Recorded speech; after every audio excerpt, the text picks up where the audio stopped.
The revolution is now. The new day of the proper Bassin Man has dawned. The spirits soar, and the forests echo with laughter. The rise of the proper Bassin Man is now. Ask yourself, are you proper Bassin?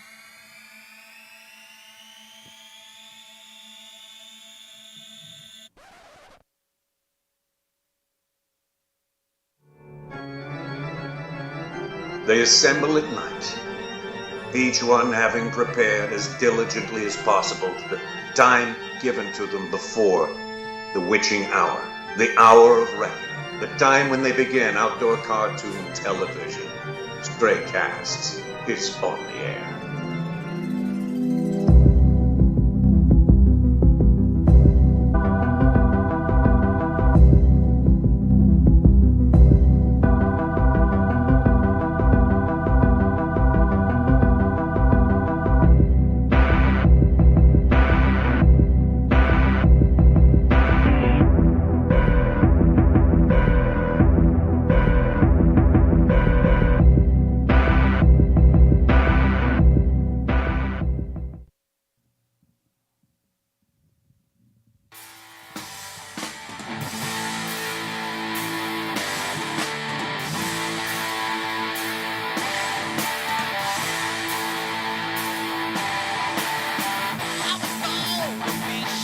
Good evening, glory, hallelujah to you. What the heck's your story and what's going through you? This is the glorified version of a bass fishing talk show. Make no mistakes about it. Hey, I'm your host, Pat Remwick. Welcome, Bass Galaxy. Here we go. Yikes. I'm all worked up. I think you know why. Because on today's show, we have the Lindner family. Yes.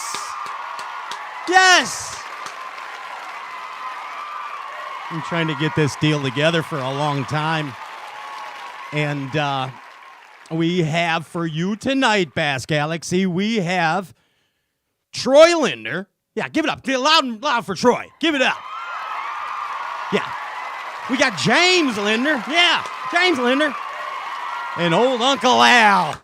Yes! All right. Contain yourselves. I'm trying.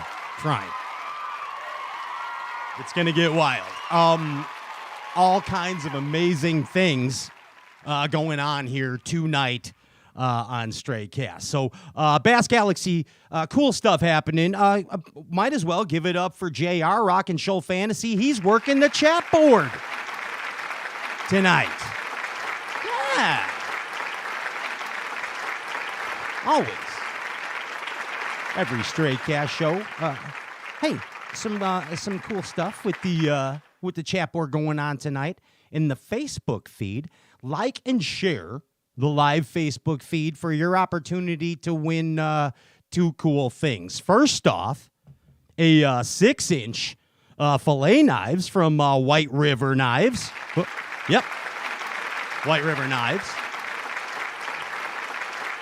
Custom handmade fillet knife, mind you.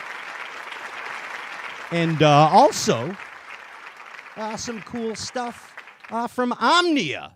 Why don't we bring aboard right now to the crazy train Omnia man himself.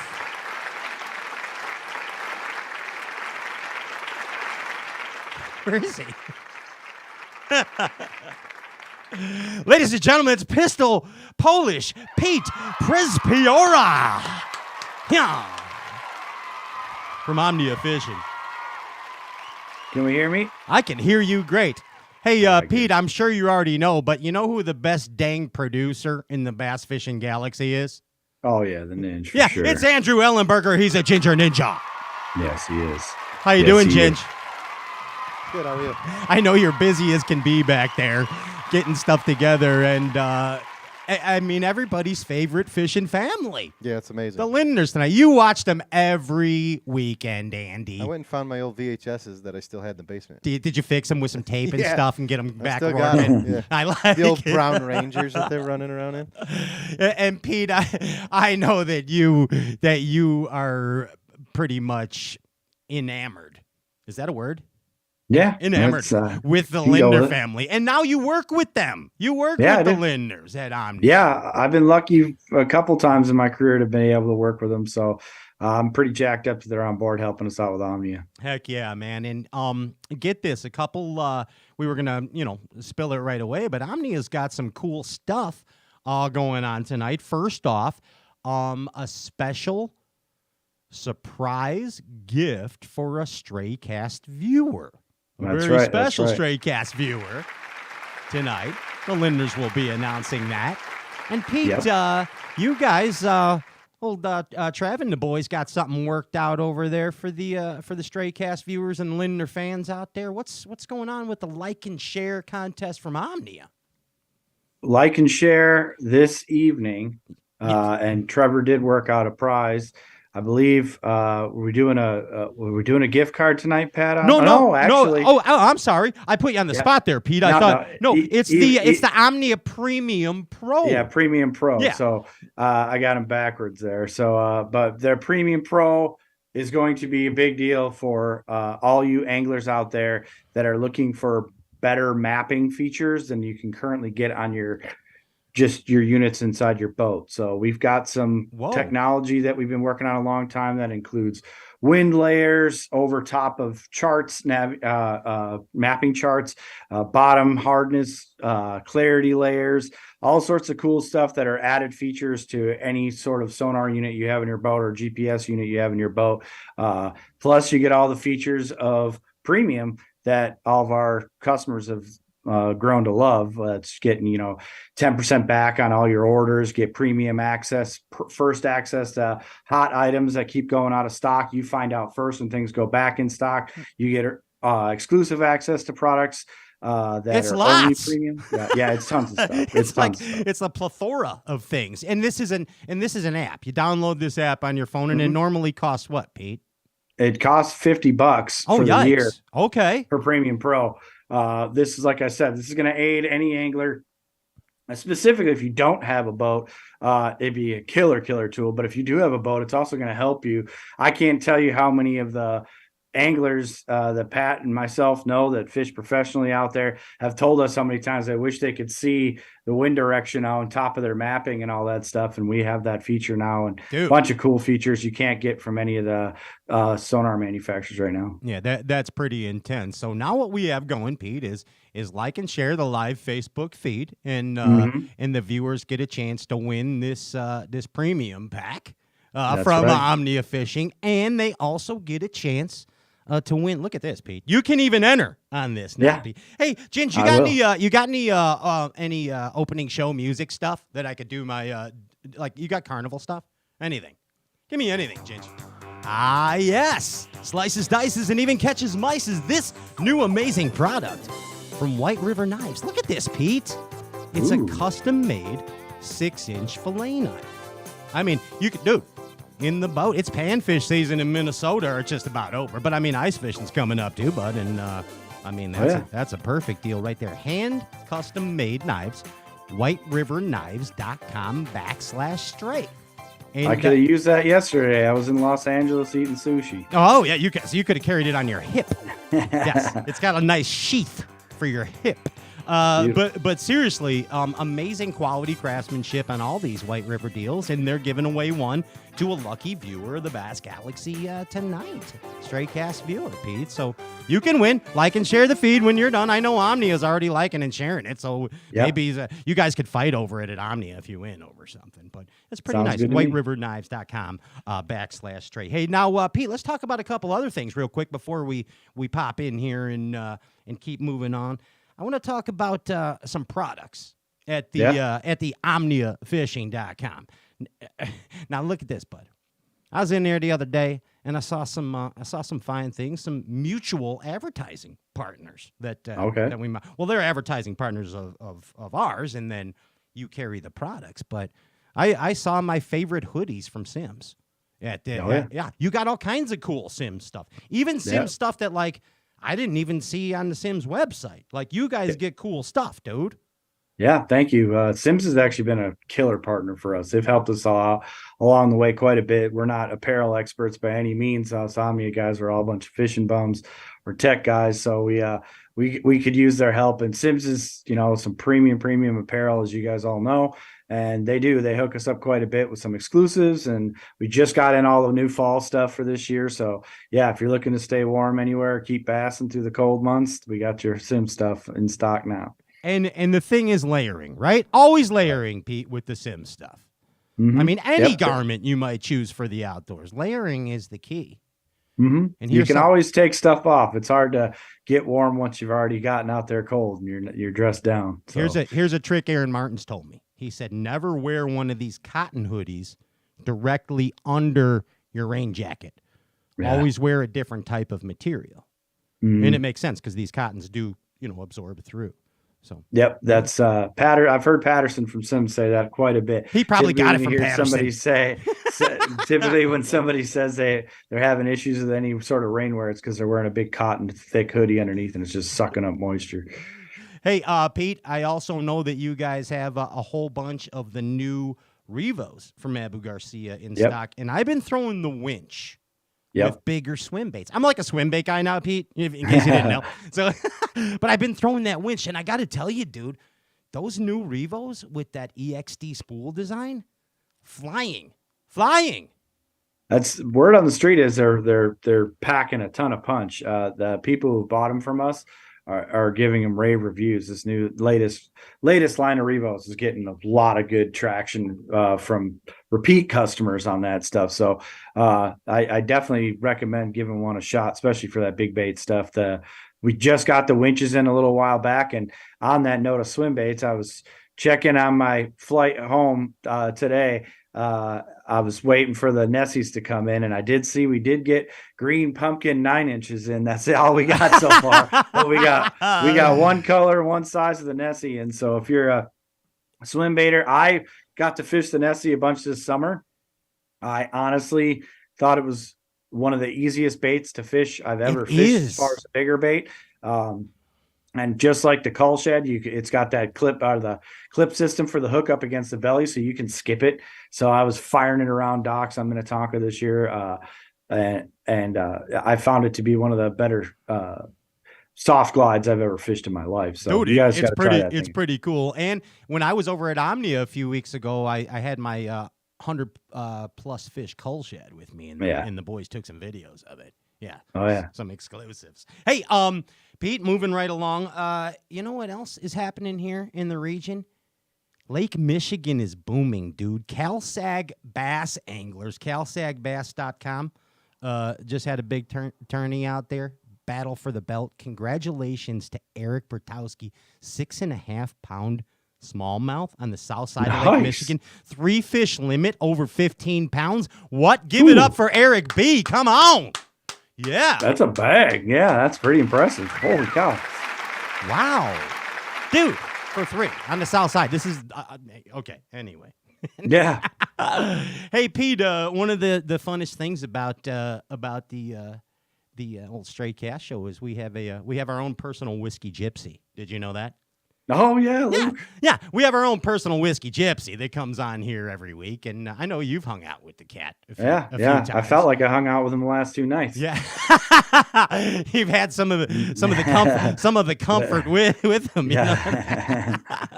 You know what I'm saying, bud. But is this gentleman anywhere near in the facility of the Bass Galaxy? Do you see him, Pete? Is. I can see him. Here we go. Bass Galaxy, are you ready? Here he is. It's the one and only Whiskey Gypsy Luke Foley. What's going on? Yeah, bud. Look who's with us How you today. doing? It's Polish Pete from Omnia Fishing. Oh, what's up, Pete? How's it going, Luke? Did you get that vodka I left at Seth's? Yes, there's been some damage done to it. All right, did you like it? A lot.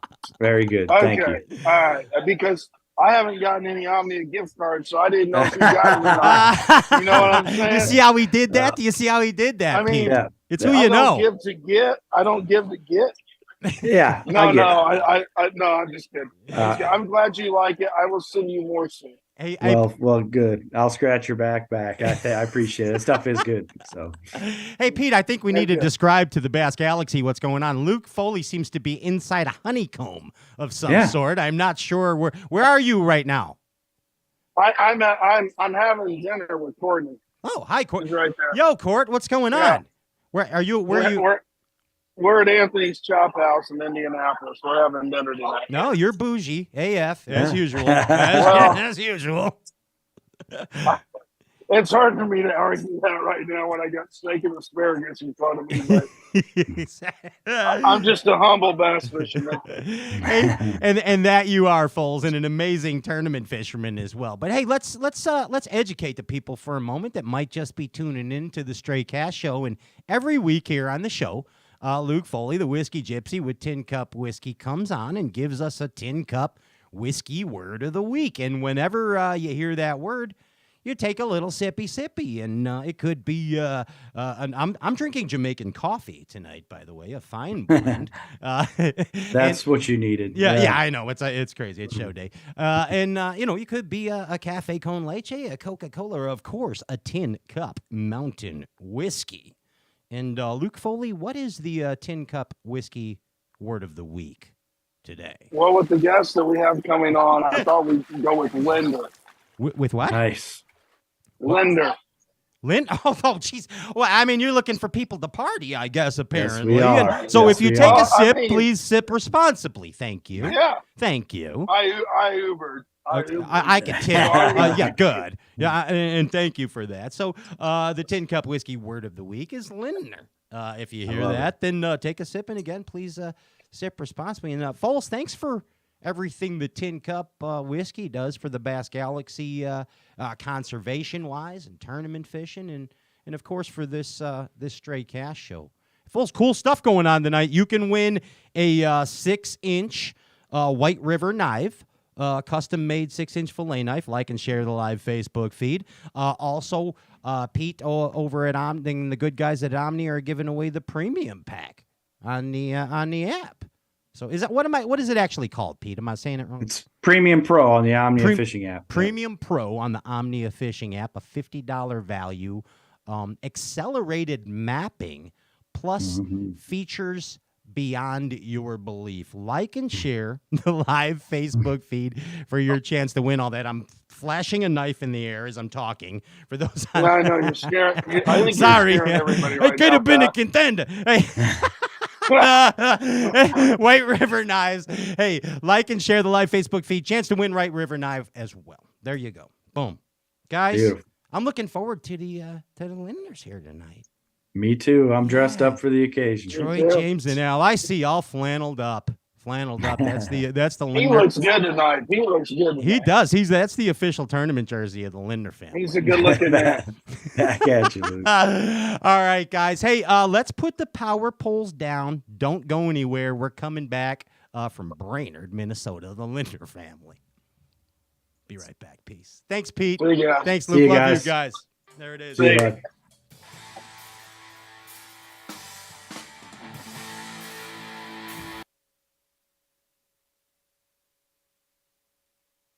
There's a moment when you're faced with a challenge, and just solving the problem isn't good enough, even if that means breaking the rules and shredding apart conventional ways of thinking, all in the name of creating something truly remarkable. With this much control at its command, we didn't stop with just one. We created two incredible trolling motors. Introducing the new Power Pole Move brushless trolling motor. This is the mountain, and this is mountain whiskey. Unspoiled, untamed, forever wild. There's no safety net, no way down. Up here, it's just man, and the mountain, and his tin cup. Tin Cup Whiskey. Mountain whiskey.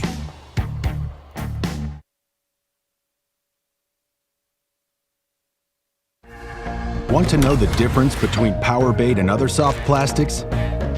Ask the fish. Berkeley scientists have. Thousands of flavors tested on thousands of fish. Natural. Man-made. Every bait that's ever hit the water. No matter the shape, size, or color, power bait is the only one that is scientifically proven. Fish bite and will not let go.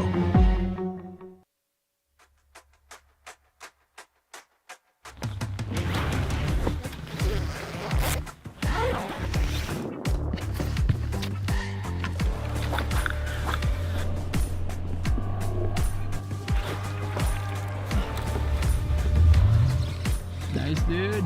Yeah, buddy.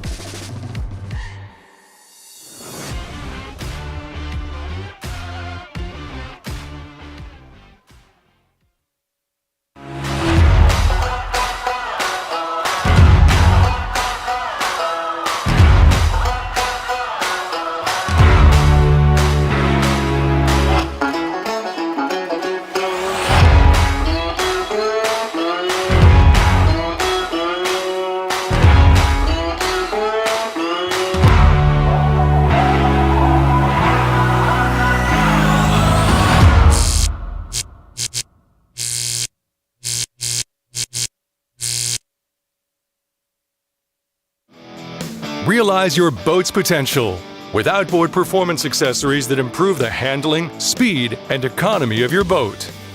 Find your perfect accessory from Bob's Machine.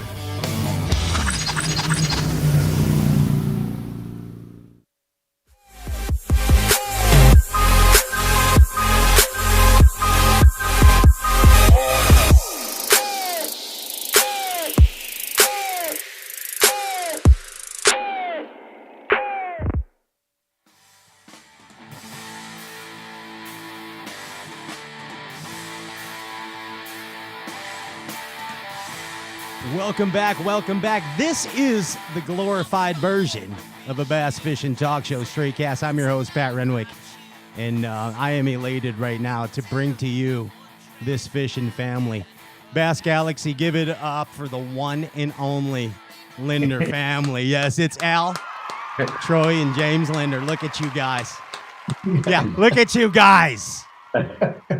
Welcome to the show. Al, welcome back. And Troy and James, great to have you on the show. Always a pleasure, man. Always. Yeah, you guys look really good. You look like a first family of fishing should. You know what I mean? and I see Troy has the official Lindner family tournament jersey on. That's the flannel shirt.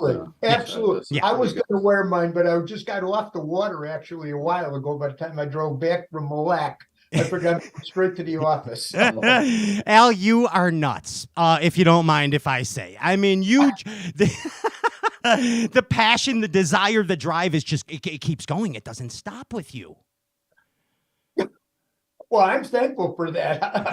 No, I mean, it's awesome. Me too. I love to fish. Yeah. I love to fish. That's what I do. Well, the Ginger Ninja, the producer here, and I were talking about this, and he told me in the test run here that he said, yeah, just got off. Water's 42, blowing 20, and I'm like, Andy, I don't know if I'd have been out in that actually. But you're. The ad that we caught 27 walleyes. No, I mean that makes okay, I'll round that out. Yeah. So we had a fairly decent afternoon. Okay, so as long as you're catching, you're never cold, are you, Al? It doesn't matter. Not at all. It warms you up quick. It warms up quick. Well, Al, let's get back to you in a moment, but I wanna welcome Troy and James to the show. Your son Troy and Ron's son James. It's great to have you guys here, and I'm big fans of yours. I think you guys are. I hate that term as we've talked about on this show many times. You're not influencers. Influence can go positive or negative. You guys, yeah. I mean, we all know you guys are inspirers, and I thank you for that. And Al, your son Troy's pretty cool dude. He's He's I'm very proud of him. Yeah. Very proud of him. Yeah. And I may add, he's a pretty good fisherman. He's not as good as Jimmy and I are yet. In fact, we were talking about that. This is how do I rank? And not as good as me and Jimmy yet, but you're getting there. Yeah, but the only thing is, he's far more technical skilled on dealing with social media and that. Also, so what I it's lack so in my medium fishing, important. Yeah. I try to make up another way. You call it savvy. He's savvy, isn't he? But you know, hey, Troy, there's a Soundgarden song. You know the band Soundgarden?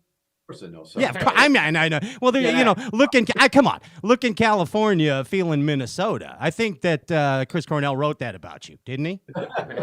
I think that applies to any male living in Minnesota that grew up at the same time I did. That line, you know, was ingrained into growing up in the 90s. Yeah, I think it's about Fighter too. And many other guys, but dude, we like watching you on the gram. You're a master of the meme. Is that? Oh, thank you. You know, memes are it's really a universal way to communicate that goes beyond language and people and doesn't know any borders, and it's a way to connect with people, I think, around the world. And there's so much infighting that we see not so much between, let's say, the bass guys, the walleye guys, the muskie guys, especially fly fishermen and conventional fishing, that I think memes kind of bridge everybody together and is sort of the glue, kind of the force. Yeah, I like it. Or in the movie, it kind of holds everything together. I like and that. Nobody can argue and memes have a place, I think, in culture, and I think they're getting more and more important as the world gets too serious and with everything. Memes make life a little bit easier. You're serious about it. They make life a little bit easier. It's that's pretty crazy stuff going on in the world, and if you can flip open the gram, Facebook, you find something funny, it relates to fishing, it makes your day a little bit better. Yeah, it's like in the movie. I think it was Stripes, where they were like, "Lighten up, Francis." Remember that? Francis. So it's pretty much what it is. But you know, you spent some time between the West Coast and in Minnesota. A lot of derbs out there. Showed your worth, may you say, out there in the West Coast. I mean, it's. Dude, FLW winner. You won the Wild West AOI out there. I mean, come on, bud. You're right up too. Yeah, I haven't fished tournaments in oh my gosh, it's been a number of years since I kind of stepped away from the tournaments, and right now is when the tournaments back west they're kicking up, like the team tournaments and that they kind of start kicking up in November, December, the pro-ams, and that starts in January. So it was really nice to have a flip. So you have the open water season coming to an end here in the upper Midwest, and then things are just starting to kick off in the side, California, Arizona, primarily that I'm talking about, Nevada. I lived out there, so I know. I was in Tempe for a while, right by ASU. It was a little too wild for me. I don't know how you handled it, Troy. and a lot of snowbirds. I mean, Lake Havasu is so many Minnesotans that we met. We went there. Canadians too. Yeah. Mm-hmm. Out there, yeah, it's a melting pot for sure. And I remember, Troy, it was 3 ladies to every guy at ASU. Oh, I think I don't know the ratios there, but it was a fun college to go to. Yeah, absolutely. And you were a fitness trainer. Yeah, when I left college, I moved to Los Angeles for a number of years, like 10 years. Yeah, I got into fitness, but I couldn't get hired anywhere else. So I went to 24 Hour Fitness, and they gave me a job there. And I worked at LA Fitness, 24 Hour Fitness, and kind of went on my own there for a long time. And it was a lot of fun. I learned a lot, met a lot of great people. It was a great time in my life. Yeah. Did you ever call up your dad and be like, "Hey, Dad, I'm gonna need you to do some cardio, bud. I'm gonna need you to." No, he keeps pretty active. He's always in good shape. I'm not saying that, but I mean, did you ever get on him about the health when you were? No, yeah, he a little bit, a little bit. And he addresses my eating habits a little bit. I may not eat as well as some people think I should eat for people my age, although I like food. Well, okay? fishing takes precedence, Like and then food. sometimes we have to shove food in our face in order to keep fishing. So You got Yeah. it. Mhm. You got, and you got a touch of a sweet tooth. we all do. We all do. Say, hey Troy, so you were like a fitness guru to celebrities. Like you I were would like say far from a fitness guru. that's not what I heard. Word on the streets is you were a fitness guru to celebrities. It's just you're in a that's kind of the personal trainer hub in, I'd say, the world is kind of Southern California. for sure. And you're just around a lot of people there, and a lot of people that work in television, film, music. They just happen to live there. So if you're just a trainer working there, you're going to work with some. And I was blessed to work with some wonderful people there through a number of years, and also explain to them this thing about bass fishing tournaments when I'd have to cancel sessions. And they're like fishing. Yeah, and I remember the Scorpions when they played a show. Really? I worked with the Scorpions when they were doing Humanity Hour 1. And I'm Wow. still in the album. If you look in the album, you'll see like a personal You get a trainer. credit line? I got a credit. My only album credit. Are you serious, Troy? Yeah. You're on a Humanity- Scorpions album. So yeah, so You are amazing. I love you. You're the Well, best. that was thanks to Desmond Child. I mean, I got to think he produced that album. I trained him. Big thanks to huge shout out to him for making that happen. He came in one day. So I got a new client who was at the Scorpions. You're going to meet with them in 3 hours. Go up to their studio in Hollywood where they're playing. You're going to figure everything out. You got 3 hours to figure that out. Went up there. It was like a crazy thing. But getting back to I went and I was fishing tournaments at the time. So I was kind of telling them, explaining, when I'm going away, I can't train. I'm going to fish these tournaments. And then they played at Clear Lake. So I actually drove my boat up there, brought the Ranger up there, went bass. I tried to get them out fishing, but with their schedule, they couldn't quite do it. I brought my boat up there and I wanted to get them out fishing. And they played at Clear Lake at the casino. I forgot I don't think it's running right now, but they played up there. So I guess that's where like rock and roll, the crossroads of rock and roll and fishing. Nice. Well, you had an Olympic swimmer too that you worked. Oh, with. Amanda, Amanda Beer. Yeah, Amanda Brown. Yeah, that was Amanda, her husband Sasha. That was a fantastic time getting to know them and Wow. and working with them. But that was it was a really blessed time in my life. Looking back on that, I learned a lot, went through a lot of challenges and a lot of opportunities. It was a lot of fun. And at the same time as it was probably the peak of like the bat. When you look at Southern California being in there, it was coming off in the peak of the trophy bass fishing, with Casitas and those San Diego lakes where they're 10, 12, 13, 14 pounders every single week. And I got to experience the tail end of that. Gotcha. And during that time, and I wish I jumped into the fishing a little bit earlier, into the bass fishing side of that, just a few years earlier to get to experience that a little bit more. Well, I guess fishing, you make a better dollar at fishing than fitness training. Come to find out, right? Yeah. Well, it's it's funner. Yeah, it's a lot more. Yeah, it's one thing counting. I'm counting to 10. Over. Now you're just counting to as your lure drops 1,000. Yes. How deep it's going down. I get it. Hey, so in my R&D, us in the talk show biz, we call it R&D, Troy. And my research and development about you, I learned also that you're an international traveler, and I found that pretty fascinating. But like you have caught fish everywhere, dude, like everywhere. Yeah, there's some of the I love to travel, I love to fish, and the challenges of going somewhere.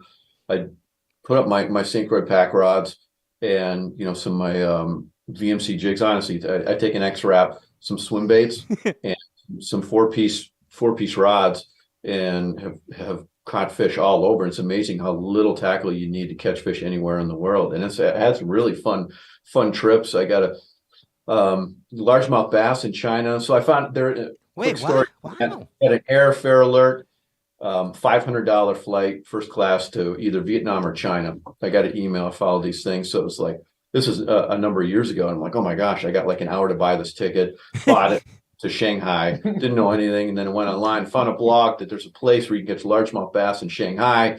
And I'm like, all right, so fly over there. Did you catch a bass there? I caught a largemouth bass in Shanghai. That's awesome. and the Google Maps there, because the communist Chinese government, the Google map isn't the same. They have you thrown off. So when you're walking around, you're using a VPN and they ban a lot of things over there. And I'm trying to find these lakes. Basically, I'd pull up and I'd get on the train and I'd pull up something that looked blue.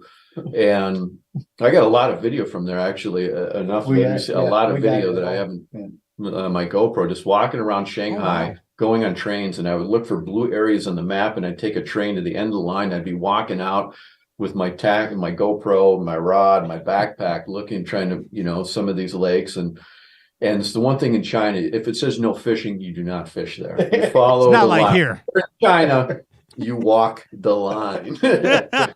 Don't do it. You'll end up in the Hoosgow. Yeah, I don't want to How can mess. you tell that there's no fishing? They have some fish, like usually they'd have a symbol with an extra, Oh, so fish with no. yeah, and I didn't mess with that's a anything in bummer. that. So walking around, a lot of the other countries, and my girlfriend, it was a few years ago, we went over to Europe. Actually, Dylan Nussbaum, we went over there specifically to go catch Xander and Big Perch. Yeah. Man, So that's- that was, Big pike. yeah. So that was, and you got to know some great European anglers over there. Yeah. And to see their techniques, the way they approach pike and zander compared to, the walleye anglers over here and the bass anglers, and what they use in their equipment, what they're looking for structurally and everything. A very, very interesting way. Yeah, they're refined anglers, that's for sure. I've studied some of The that. Japan deal. with, Yeah. Fish with Tack over there. Daiwa set that up. That was a really, really cool deal. Walking around Tokyo and Osaka looking for carp and trying to catch bass, and Nice. and that's kind of the way, like, traveling like that. I really like. I don't like necessarily having a guide or being told. I like to find out, go on Google, go on YouTube, and try to find these areas and try to go somewhere. And maybe the fish are small, but it's like this great satisfaction that kind of comes with exploring new water in like a crazy place, and just walking in a canal and you see a little fish or something, you go catch it, and that's a lot of fun. It's a big memory maker. You don't have to catch huge fish like that, and you can also, by packing light and just packing a few things, pretty much anywhere in the world, you can catch, you can just catch fish with a little bit of equipment, especially. If you're going places for bass or something, it's amazing opportunities all around the world. And I know James had traveled, to Panama. That's a whole different program traveling down there. Yeah. You got to be Same armed. fit. You got to be armed down there. But I like how you said that. I like, Troy, how you said that you were just carrying the X-Wrap. And when we used to do that kind of stuff in Florida, scouting spots, or we'd call it hunting spots, we'd have at the time we had the husky jerk, because they didn't have an X-Wrap then, and we found a husky jerk would catch anything. It didn't matter. You catch peacocks, tarpon, snooks, bass, everything on it in Florida, and that's a mad. You're right, man. All you need is just pretty much. And a boot tail. And you need a boot tail. Yeah. A boot tail and a Swim few bait. jig heads. There you go. That's something. Yeah. Got it covered. You got it covered. Hey, James. You know what I find really cool about you? I don't know. It's not a loaded question. Don't worry. I question what that is. Yeah. No, I like that you are really ate up with the production side of fishing. Like how from the television shows to the just everything that you seem to put your hands in is very meticulously produced. Does that make sense? No, it does. Actually, a lot of people don't realize what we do. Is they think that, well, to a varying degree, people think that we're still guides, and then some people well, you are. Lindner Capital Company, and people still think that we own In Fisherman. Yeah. We actually had Lindner Media Productions, which we do a great deal of production work. We make 5 different 13-week series, and then tremendous amounts of social media and editorial content associated to angling, all different aspects of angling. We don't, a lot of people say, well, do you hunt? Yeah, we hunt. We primarily hunt for fish. That's what we do. Sure. But on the technical side, in the we do a lot of editorial content. There's been a really dramatic change over the last number of years. With television and with social media and editorial content. That's how anglers consume information.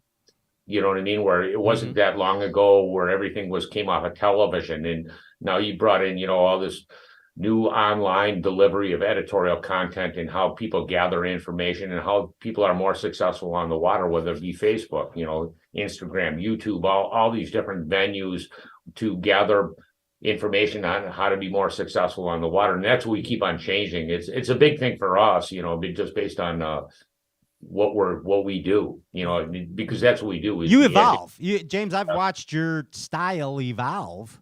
From the in fisherman days until now, and it's you have a very unique production style, whether you know that or not. It's fabulous. The cool thing is the technology, just like angling, where we got all these different fabulous tools to go find fish on the water. The technology we have with drones, and we have underwater drones, and different tools to actually gather really cool imagery to really visually support that, which is really interesting, and it's better than it's ever been before. And your shows are one of the first shows I remember seeing that type of stuff on. Really? Yeah. I mean, Bill Dance didn't have that stuff back in the day. It was always cool stuff, but I mean, like you guys were the innovators in that stuff. Yeah. It's fun. It really is. Yeah. My brother, one of my brothers is really super technically sound and really was one of the really imagery, or Bill Lindner was really big on imagery to really bring different perspective on angling, where we didn't have drones. We had tower boats. You know what I mean? We didn't have underwater or GoPros that would go underwater. We actually had like these weird boxes that we had actually literally like plexiglass, ratchet strapped to the side of the boat and take $50,000 cameras and stick them underwater, in this box and to shoot underwater. You got the shot at that point in time. So, but it's been changing, and it keeps on, like everything, it's changing so quickly. It's sort of cool, Yeah, and thank you for bringing all that to us. By the way, it made a lot of our weekends a lot warmer. Let's just put it that way. Here in the Chicagoland area. But hey, another thing I like about you, you're ate up with them smallmouth bass, bud. Like, they. I mean, I have a love-hate relationship with those things. They don't seem to like me unless they're in rivers, but. But I mean, man, you're ate up with the smallies, dude. You love them. Well, we're sort of blessed in where we live in North America. There's a tremendous number of them. Not only that, it's really interesting, Pat, when you talk about smallmouth bass, because in so many different fisheries, I don't know why the growth in these lakes that used to be even like in our area here within 100 miles here. I live right around Mille Lacs Lake, an epicenter of a really fabulous smallmouth bass fishery. Yes, it's not only Mille Lacs Lake. I mean, we have literally 100 different lakes around here where the smallmouth bass used to have to be marginal populations of them. And now you go there and there's 5 to 6 pounders and size structure of fish that, years ago, if you'd catch a 5 pounder, that was like a big deal. It's fishing all year to maybe get a 5. Right, Al. Yep.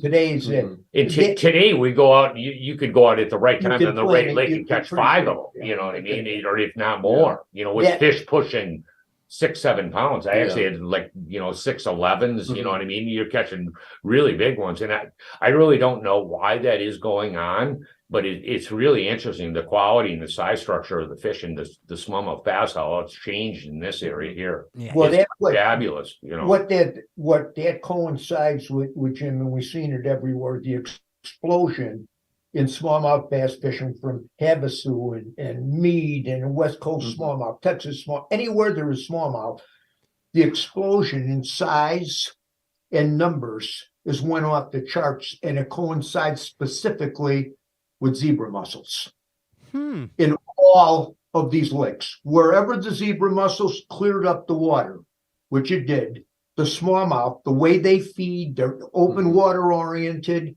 everything was favorable to the smallmouth in these different niches. And it exploded all over the country. There's mussels in there, there's smallmouth, and they're bigger than they ever been. It makes sense, Al. Yeah. All across the North Country. I mean, because you look across the whole, actually into Canada, all the way from Washington to New York, state records have been broken. Steady. The last 5 years, every one of them. I mean, a lot of these state records were old, they were ancient. And all of a sudden in Washington, 8-pounder, 9-pounder. I know it's. I saw a 6.5-pounder weighed in Sunday in Chicago, guys. We don't. See, we don't see that. Exactly. Yeah. It's an amazing story, and if you track it, it's all related to zebes and cleaner water. The clearer water, the fish feed more. It impacts the forage base. Everything environmentally, in that love or hate the zebes, there are problems in some cases. I understand all of that.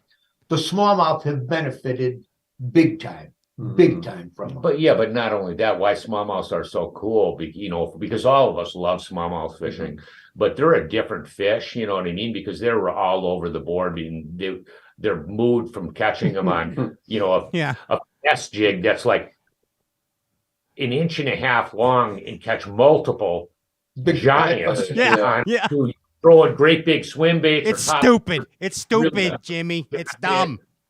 Yeah, the mode of operandus, and not only that, where you found them once, and I know a lot of the southern bass guys that fish derbs, and they're don't trust in smallmouths, because they might not be there tomorrow. Yeah, that's what Palahniuk says. They play hide and go F yourself, is what Palahniuk says.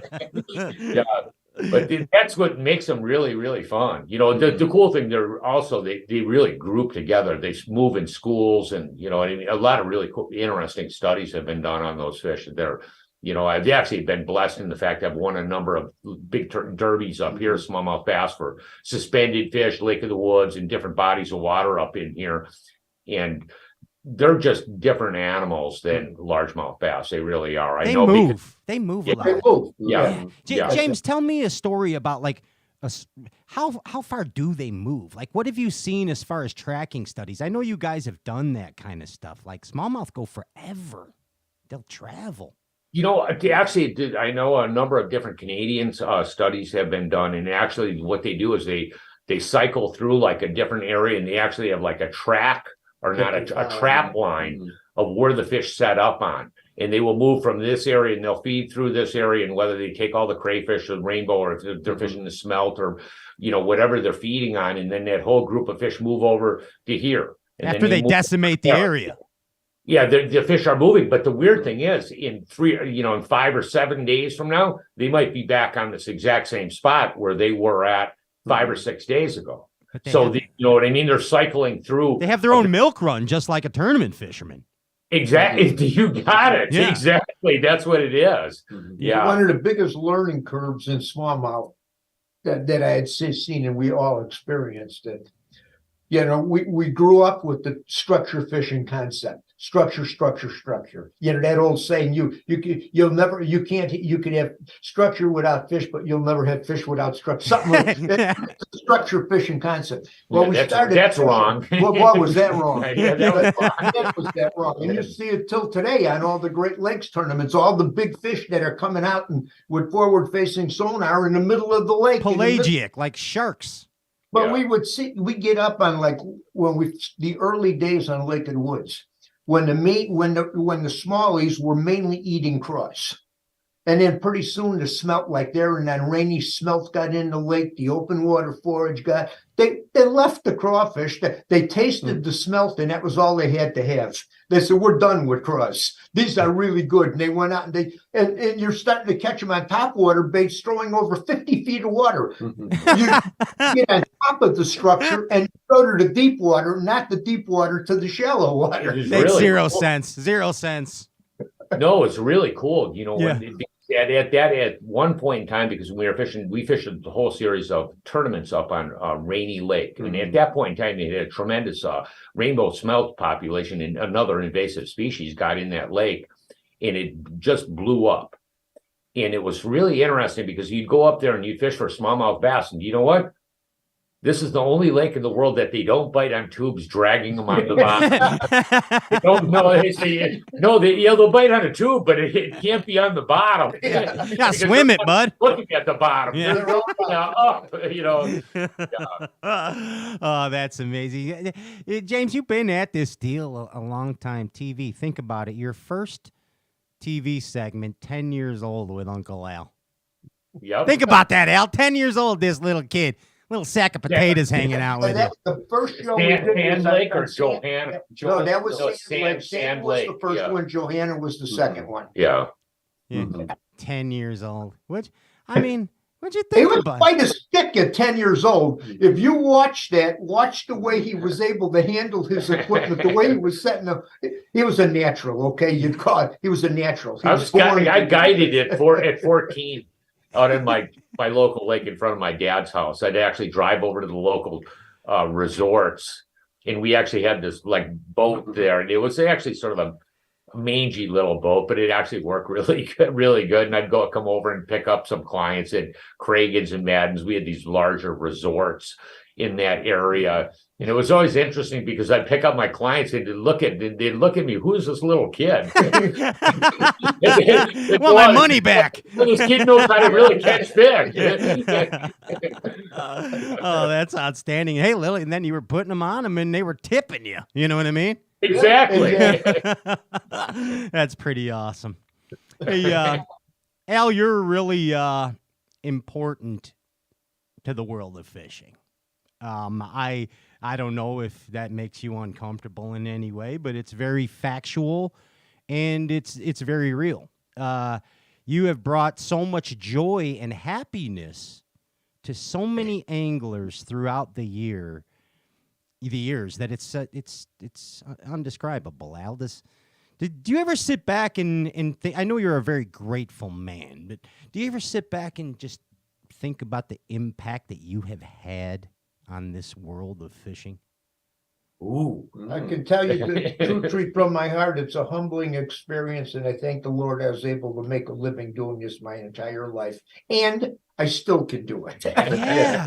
I haven't got burned out yet. I still love what I'm doing, and I'll just keep on doing it until, as long as I can contribute in a positive way to the sport fishing industry and make a difference, I'm going to do it. It's what I've done all my life. I love it. I love every day that I can get out on the water. I'm the happiest I can be when I'm out on the water in the woods. Love it. Yeah, dude. I mean, like to tell, and I like to tell stories. I like to tell people. I like to talk about a fishing experience. And the thing I enjoy at Lindner Media Productions, the things that we do now, I really like good television, what I call good television. Yeah.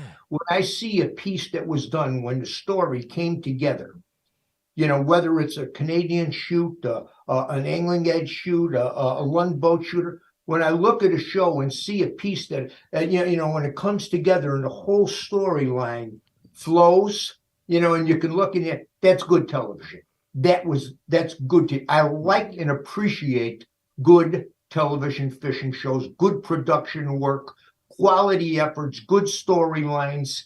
I really appreciate that kind of work and being a part of that. Yeah, that dude. And I mean, just perfectly said. It kind of sums up how we feel about what you do. And again, I said it earlier about James's work and production and such, but you give so many anglers a very warm feeling, and as soon as you have a very distinctive voice. I hope we're from the same part of the country, Al, so I think you know that I know about fish location presentation systems as well. That's good. Thanks. That's good.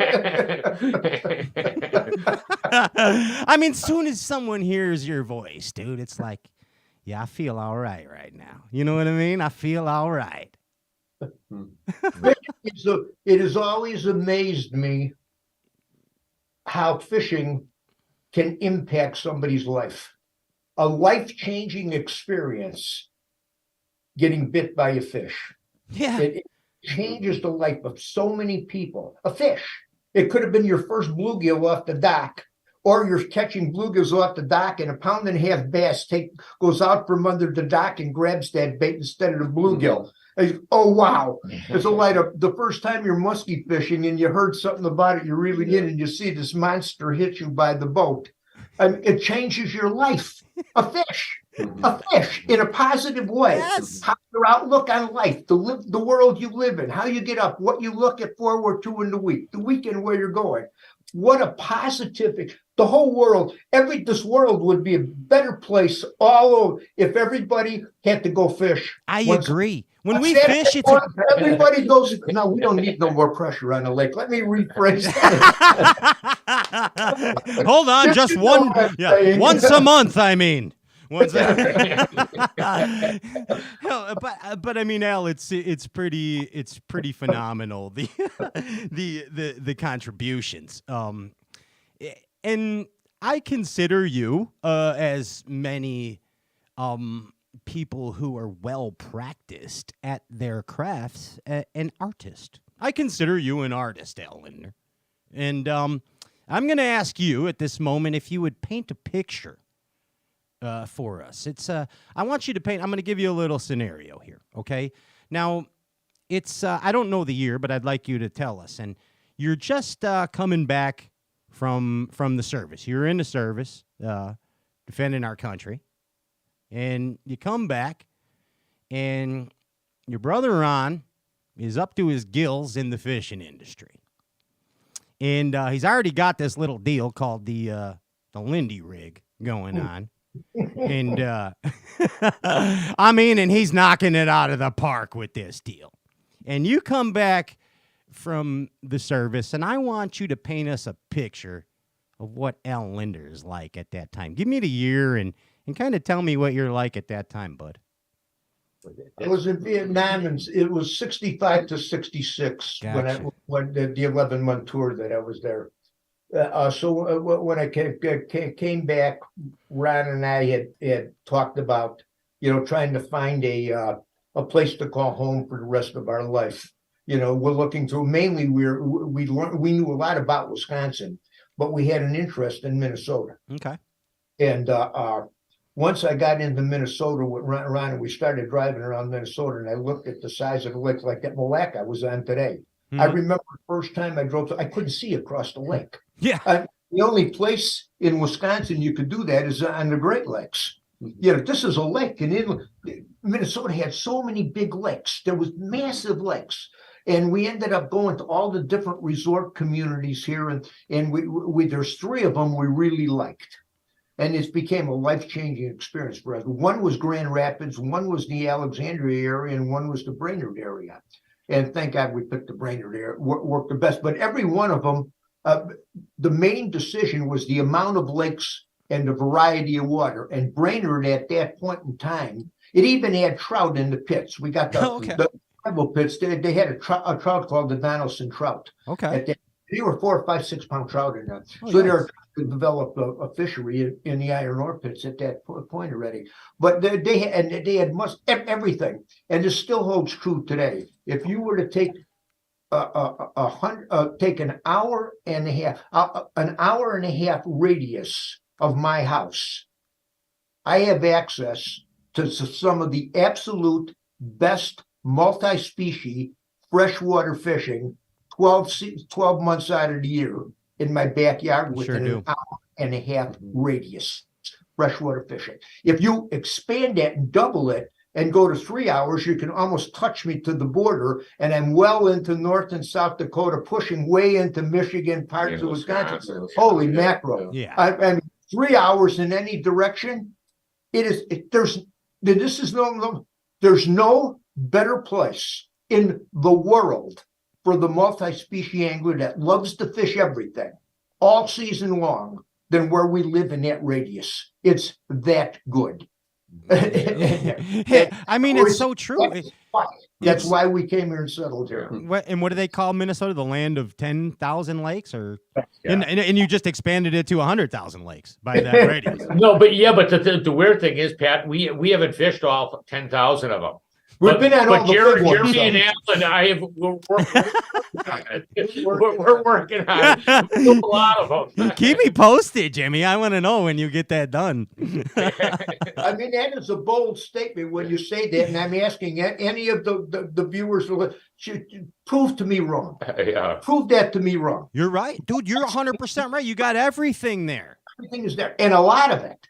It's not just one musky lake or what. There's a lot of them. There's a lot of lakes forever. And the largemouth, smallmouth bass fishery or the largemouth, if there's a puddle in Minnesota, there's a largemouth in it. Yeah. We actually have really fabulous bass fishing. The bass fishing up here, as you know, we have, your hidey holes. Yeah. But yeah, that's the only thing is the big increase in the sneaks. Yeah.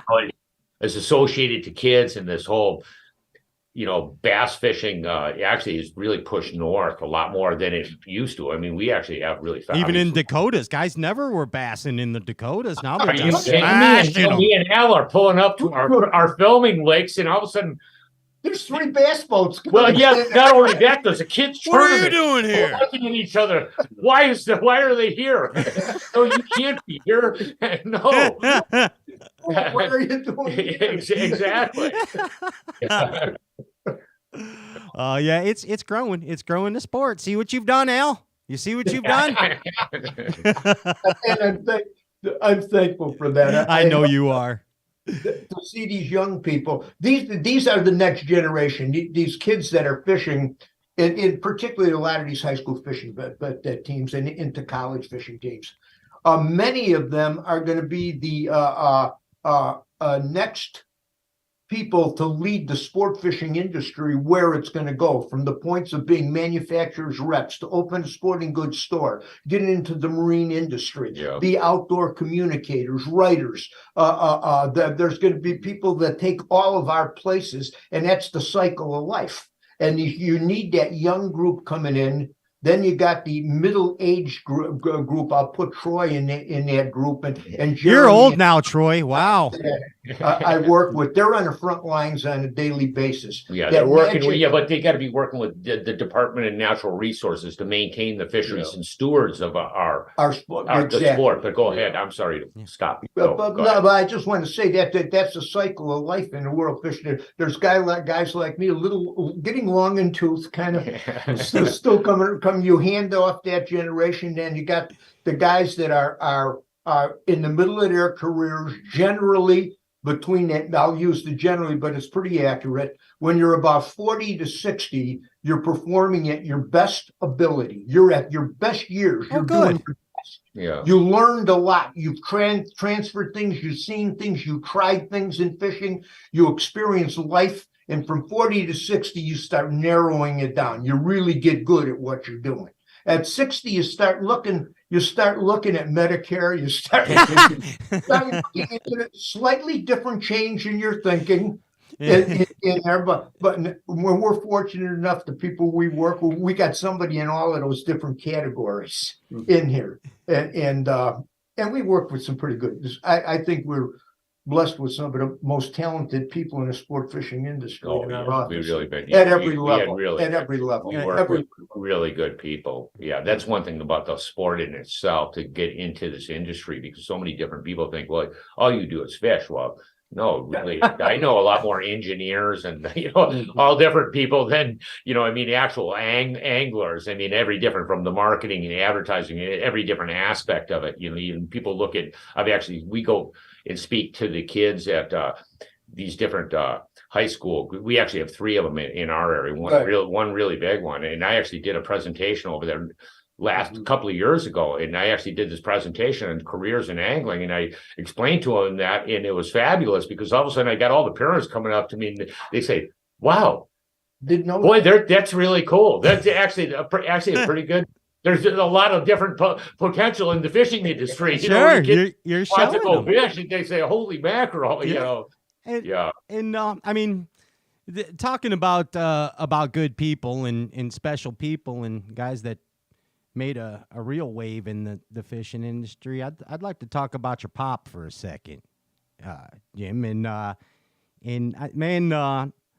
I loved your dad, man. I mean, I loved watching him on did I. Yeah, I know. I mean, we all did, but I mean, he's a really interesting animal. I assure you that. Did you ever work with him? Yeah, no, I never got to talk to him, and it's something I really wish I would have been able to do in my interviewing career as an interviewer is interviewed him, and I didn't get to do that, but it's pretty fascinating to me that your grandparents spawned Art and Estelle spawned Al Lindner and Ron Lindner. and dude, like that's like, where does that lineage come from? I mean, talk about mixed bag variety. Those are the two guys that multi-species the heck out of everything. Yeah. Ron was he was actually a really an odd individual, and I've only met a very limited number of people in the fishing industry, and I know just about everybody. I'm serious about that, and I'm not being egotistical. I know the who's of angling, work with them, fish within their boats since I was kids. Roland Martin, Hank Parker, Gary Klein. You go through the Denny Brower. I mean, I know everybody. Mm-hmm. My father was sort of, it's a number of these people are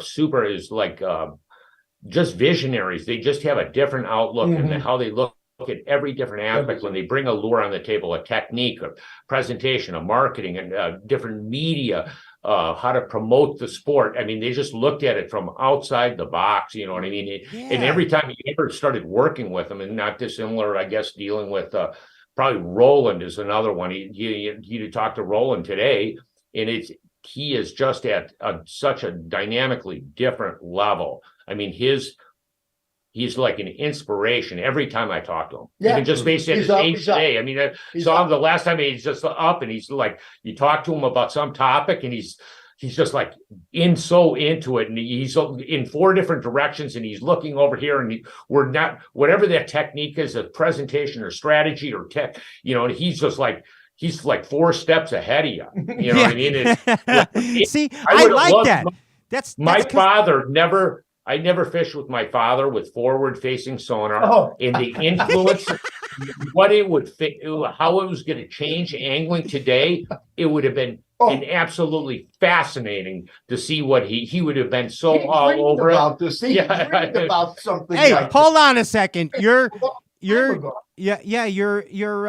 uncle and your dad already had a reputation for cleaning out lakes. Now, if you give them forward-facing.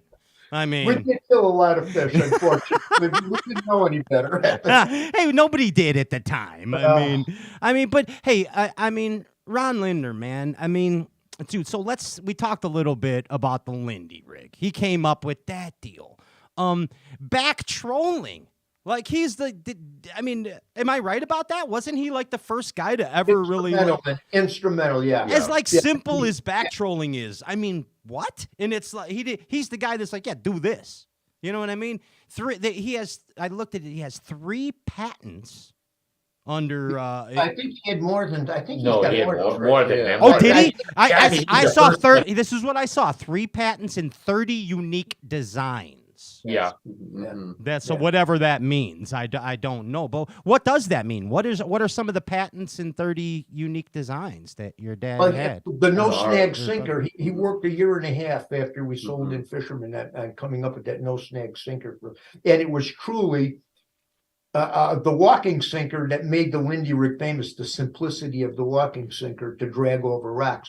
But we still couldn't get through brush. That no snag sinker, what went into it, the balancing system, the wire to that was the longer wire. I remember. Yeah, and it was shaped almost like a bow, and it would go through everything, and it was made up of lead.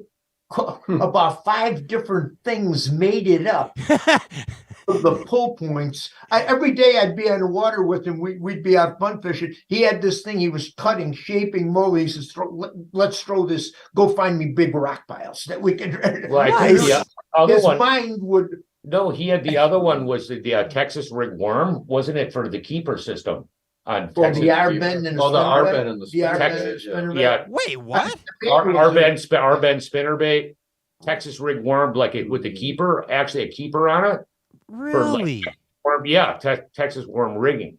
Yeah. Very, very. I mean, just there's a bunch of how would I say, not little ideas, but they're big things. Intricate, giant ideas.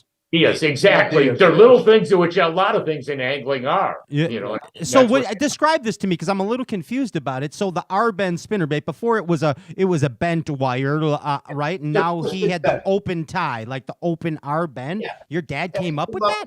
R-bend. That the line spins around the whole spinnerbait, so it doesn't get locked up. It didn't spin around the spinnerbait because of the. No, I'm familiar with it. And then so the offset at the top of a Texas rig worm hook, like that. Yes. He came up with that concept as well. The keeper, the first keeper hook. For Texas rig worm. If you had to see Lindy Tackle Company, most people even today think it was a walleye company. And in the earlier days, we did a big, huge business in a bass fishing world in Texas and Louisiana, and in a big giant business. And you had to look at an old Lindy catalog to see how much bass product versus walleye product that there was. Plastic worm, the swipe worm. Which was like an old cut-tailed worm. It was like a cut-tailed worm that was like 40 years ago. Yeah. Just a tail worm. Yeah. And they had no idea that Lindy Tackle Company at that point, huge part of it was the largemouth market in Texas. Interesting. Wow, I didn't know. I mean, I'm blown away with this Texas rig hook deal and the spinner. But I didn't know that. We've been hanging around the game for a while. Yeah, you guys been at it, I guess. I mean, pretty awesome, man. Like, so 30 unique designs. Who even knows what else there is? We'd go on the road with him and go fish a tournament, and his mind was in 14 until he focused on something. Okay, yeah, I'm like that too. Yeah, he would get so focused on one thing, I guarantee you he didn't see anything else around him. Yeah. When he would focus on something, it was just like a laser beam. Yeah. And it was the man was highly intelligent. Yeah. Rick Clunn calls that flipper's vision. When you are just but he would read 3 books at a time. You'd be coming off of fishing, and he's at different levels in his house and everything. He's reading 3 different books at one complete time, and he'd get bored with this one, flip the page, and go to another one. That's outstanding. 3 complete different topics. Totally different topics. Totally. From fishing to religious to historic, historical, and he was fascinated with all great imagination. Awesome. Imagination. He's got that South Side in him, and I could tell. Like back in the day when I was wild, I would want him on my side in a bar fight. I'm not gonna kid you. I'd want him in the bar with me. That's the. I don't know if you wanted him or not. Here's when they had the black hats on. I'm not sure if that would have been a good call or not. Hey, they called me Hurricane Pat, Jimmy, so I don't know. Hey, Troy, tell me your favorite memory of your uncle. Of what? Of your uncle, of Ron. Oh my goodness, there's so many. I still have some really good videos that we filmed. The 3 of us when we went out. It wouldn't be in a boat together. And it would be, and it was just always great to see when you weren't filming the TV shows and when you guys would argue about, he would argue and he'd go to a spot. He didn't bite in 2 minutes. Less than that, Dad would get up on the trolling motor and Uncle, new spot. There's no fish here. You do one new spot. You think one cast. This spot is no good. I'm telling you, they're not here. No, he's like back the bait boat. Whenever I'm driving the boat, it's like it's worse than now. Oh, you're too deep. You're too shallow. You're too this. You're too that. You're too fast, moving too slow. It's you're just like that? Yeah, you're in 14. Yeah. I'm in 14. You're in 13. That's outstanding, Troy. Yeah. I remember the books. Yeah, he would always read numbers of books going over his house. He would the Ottoman Empire. Oh wow! It would be something like that, and then something on Eastern religion, and then something on the rise of GM in the It Industrial was all said in the Revolution or something like that. It was just like, wow, it's just like a walking encyclopedia. He knew a lot. Hey, what would be a word, Al? I want to ask you, what would be a word that would describe your brother's angling style, especially when it came to bass fishing? Like, what's his? Like you hear, like he's a winder, he's a flipper, he's a power fisherman, like, what was your brother's angling style, his bassin style? Interesting question. Yeah. Interesting question. As far as style, I would say he'd be a pretty good grinder I would use the term grinder. Yep. Okay. If he knew fish were Spinner in- baits, crankbaits, rattle baits. Yeah. Yeah. I mean, something where you turn Grind around, the you bite. get on a In other words, program. Yeah. and kind of grind that bite, almost force the bite Yeah. a little bit. Yeah. Okay. He was going to make it happen no matter what. You got it. Yeah. I like it. I like it. That's the South Side in him. that would be That's the South thing. Side. I don't know what else. That would be the thing. But he was not afraid to throw a Ned before Neds where he Oh, became yeah. Oh, Neds. God. You mean a jig worm You got it. Yeah, Yeah. okay. He was not afraid of or a jig slider rig? worm. Yeah. He was Charlie pretty Brewer. big. Shaky head and that type of thing was all over. Dead Yeah. sticking. Yeah. You ever throw a Charlie Brewer slider head, Uncle Al? Absolutely. Somewhere in the garage, they still make these stuff. Still make these stuff. Yeah. Those were the old finesse days, especially you get in Tennessee, and there were Charlie where he developed that style of fishing. That's the old guard that molded so much molded and shaped so much of the fishing knowledge that we have here today, and shared that. So much of it develops in an area. Yeah. When you see somebody gets something really hot in an area, and in the old days, today that word travels like this because of social media. Yeah. In those days, it took time. A magazine Every other month, Bassmaster, for crying out it loud. would take a Exactly. long Exactly. time. Or television show a year. Yeah, filmed a year earlier. Exactly, Jimmy. Yes. But you would get these pockets, and what social media did an explosion. It brings everybody together so much faster everywhere. Accelerate. Yeah, the everything knowledge is a and touch away. The knowledge spread and of knowledge is distribution, and yeah, so much faster. staggering. Yeah. It is staggering Yeah. the knowledge, and sometimes you wonder where's the stuff all going to. We don't know, Al. We don't know. That's And the yet beauty of it, actually. Shockingly good. I know over a lifetime in this business, the fish adapt. They adapt before we adapt. Because they're animals. It's pressure, environment. It's invasives. They know their sense to survive, their survival sense. Like the zeebs. When the zeebs come, They just so quick. The populations of fish, the bass, it makes no difference what the fish is. They adjust to what we would think astronomical pressures. And there is a lot of pressure. There's no question about that. Thank goodness we do have do believe in catch, record, release, catch and release, and do that, because we're recycling a lot of these fish, and we keep learning. Now we got a lot to learn yet on barotrauma. There's the forward facing sonar deal is still years out to really get the final answers on this. Where are we going with all of this stuff? And you can't just 3, 4, 5 years don't tell you, and you need to have a longer period of time, because it's got to spread all over the country to lots of different environments, and you gather the information and gather it, then you can start making wise judgment calls of where it's going, and make adjustments if they need to be adjusted. You're a thinker, Al. You're a thinker. I like it.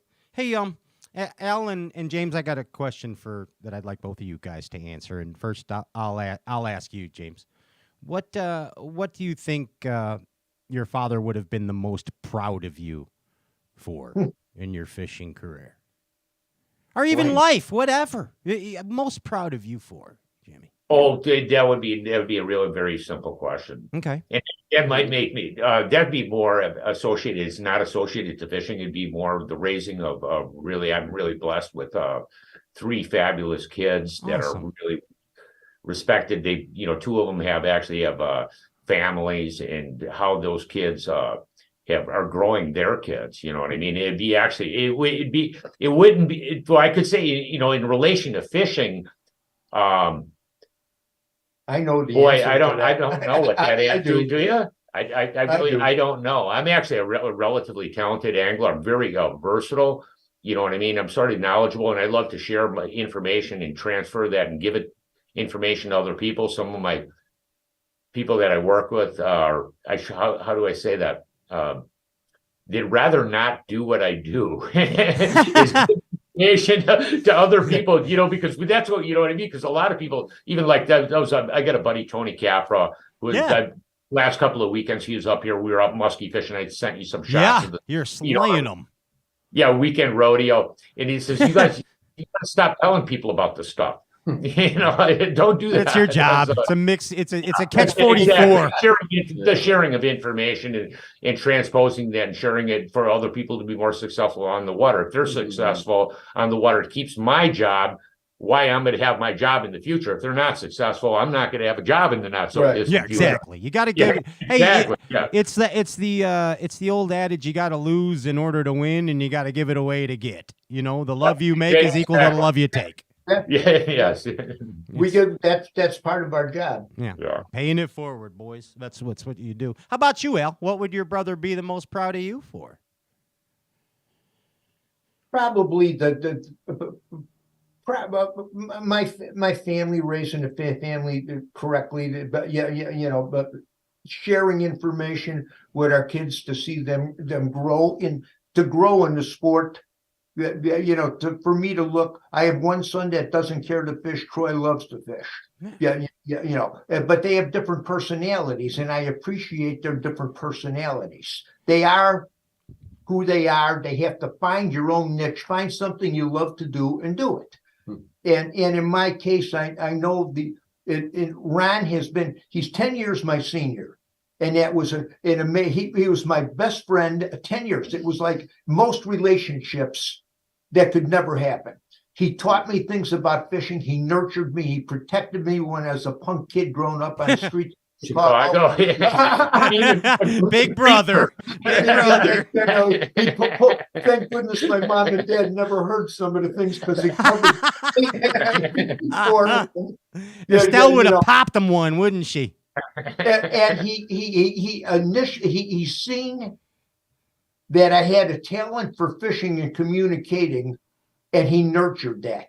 He's seen that, and he got behind the scenes and pushed me out to the front because I was a better communicator and of our skill level, and he sat in the back. He knew. He knew. Never took quite the credit. Yeah. And he pushed me up in the front. That takes a lot, Al. That takes a lot for a man to do that. I know that. Wow. And our relationship was amazingly unique. Yeah, like I said, he was my business partner. All our life together.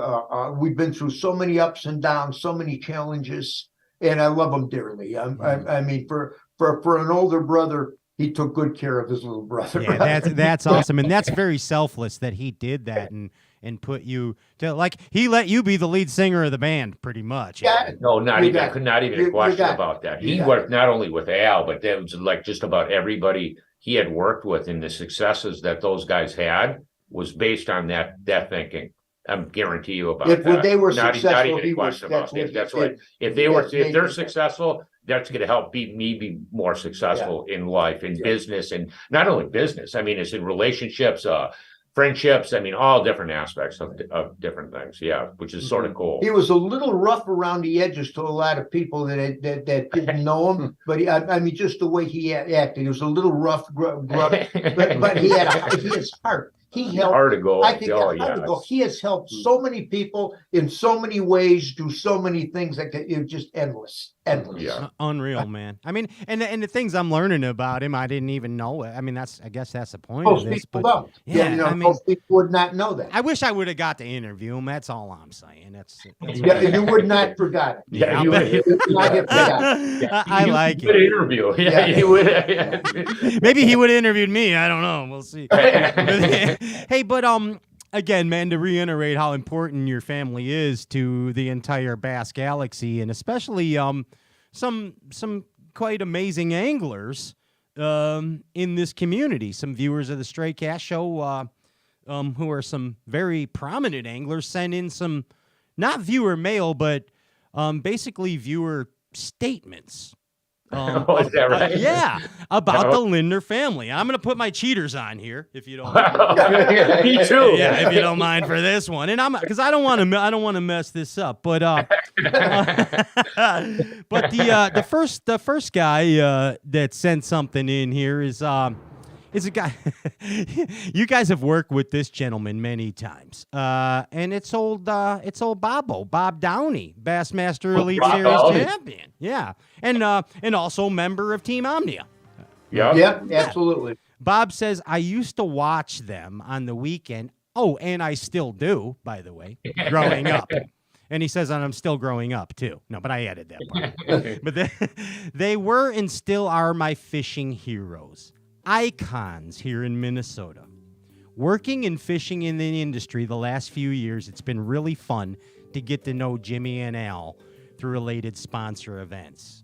Now Jimmy calls every so often during their reconnaissance missions in northern Minnesota, looking for the next hot bite. So you're looking for info from Bob O'Downey, I see. No, I was sharing information. It was both going both ways. No, and he loves all of your passion for the sport. That never. We're proud of him. We're proud to see where he's at in the world His of success, bass. yeah. He's making his mark You're and gonna see making him. it, and he's so professional and so smooth. Yeah. You know, He really is good. Yeah, that's it good. And he owns an old blue trophy already. I mean, come on. Come on. This one is a statement from a guy I know that is very special to all of your hearts, and he happens to be a Bassmaster Classic champion. His name is Jeff Gustafson. Hey, Dusty! Boy, you haven't been calling me lately. I've been calling him. Oh, has he been ghosting you? Moose or something. Oh, he's been ghosting Jimmy Lindner. Look at Gustavo. Really pissing me off. Oh, he's a baller now. Hey, you win a classic, you kind of get bougie. You know what I mean? You know what I mean? But hey, here's what Gus said. He said they used to come up and fish tournaments on Lake of the Woods in Rainy Lake for years. And that was how I got to meet them. They were very good to me. When I was a teenager, Ron would make bets in these tournaments, usually when he knew that I would win. He says he'd make bets usually when he knew that Gussie was going to win. That was pretty cool, Gussie says. Sometimes it was $100. Sometimes he bet me $100. One time he told me I could also pick 10 lures out of Al's tackle box if I won. Out of your tackle box. It is true. Yeah. That is absolutely true. If he won the tournament. Gussie said they've been huge inspirations to me and opened many doors for me and become great friends. Boy, it's been a pleasure to work with Gussie. Gussie's a fabulous individual, and his development since he was a teenager, and to see him grow to where he's been today, to where he's gone today, it was really fun working with him to see that growth. It really was. I almost cried when I was in Panama watching. We took control of a bar during the Bassmaster Classic. I am not kidding you. You have to understand that we have everybody. We're in Panama, and we said no. We got to get him on the weigh-in at the Bassmaster Classic. Yes. It was over the top. Love it. It was so fun. Gustavo's awesome. He's the great Canadian snow leopard. Yeah. He can also climb a flagpole with his hands vertically. Strongest guy I know. Okay, let's see where we are here. Hey, this one. Let's go to this thread here. Dude, I like the music you have in the background, by the way, producer. As a producer, how is Andy doing so far, James? Is the Ginger Ninja doing a great job? I think he's amazing. Smoking. Yeah, he's the best damn redheaded producer in this whole damn business. Hey, this one, I want to read you this one. This is from another Canadian, Jamie Bruce. You guys know Jamie. Oh, yeah, absolutely. And Jamie, he hosts the Into the Great Wide Opens show on this Straycast network. Yep. And Jamie says, he says this: Al learned how to fish from his mom, and he says, that's the only other person I've ever heard that I share that with. And I thank him for sharing that fact. He also says I was having a couple cocktails with Nick Lindner, Jim's son, last weekend. Yeah. And despite of the best efforts, he would not do a Lindner family voice impersonation. But Al, talk to me about your mom getting you into the sport. My mom seen a passion there. And again, Ron's 10 years my senior. And when I would talk, and when I knew when I was 12 years old, I was going to make a living fishing. I would tell anybody that at Christmas time, family get together. So I said, I'm going to make a living fishing. You know, you get, okay, yeah, that's cute job. But my mother encouraged me. She said, you could do anything you want. You live here. You live in America. You can dream. You can do it. You make a living fishing. You could do it. And she, under Ron's guidance, at Christmas time, birthday, and I got the best fishing equipment money could buy at that time. Awesome. At that time. Yeah, and I had, because they seen, and Ron seen that, and my mom said, feed it, give it to him. Mm-hmm. So she was a huge, and my dad liked to fish. My mother actually loved to fish. Loved it. That's outstanding. And, she would like perch, walleyes, bass. Being old school, they ate everything. Yeah. Go in the box. Butter biscuits. Yep. Talk about release. No, we're cleaning that up. Oh man, she was encouragement in there from a very young age. Never ever said this can't be done. And when we started Lindner Tackle Company, I was in my third year of high school, and at one point in a basement of my parents' house, we had 6 kids from school every day after work and on Saturdays. Ron was selling the baits to tackle stores between Chicago and Milwaukee. I had 6 guys working with me, pouring lead, molding spinners. We had inline, we had jigs, we had crappie baits. And as fast as we could make them, they were selling them on all the lakes between Chicago and Milwaukee. And that was the third year I was of high school in a basement of my parents' house. We had a huge operation. That was my first taste of business in the fishing industry. Oh, wow. And dude, that's so cool too, that you don't hear that a lot. Like Jamie said, and I know David Fritz, I think his aunt got him into fishing, and I think Bill Dance might have had a female inspiration as far as getting him into fishing as well. But it's not always heard. You know what I mean? It's not always heard. Now, speaking of lure making and all that kind of stuff, I don't know, Al, if you remember our former co-host here on Straycast, Ryan Whitaker. He was on the show last time you were here. Big Al Lindner fan. In fact, he grew a beard from the time he was 7 just to emulate you. And Ryan says, Al, most legends have their jerseys. This is a question he has. Says, Al, most sports legends have their jerseys retired when they're inducted into the Hall of Fame. Is your flannel shirt hanging in the Bass Fishing Hall of Fame?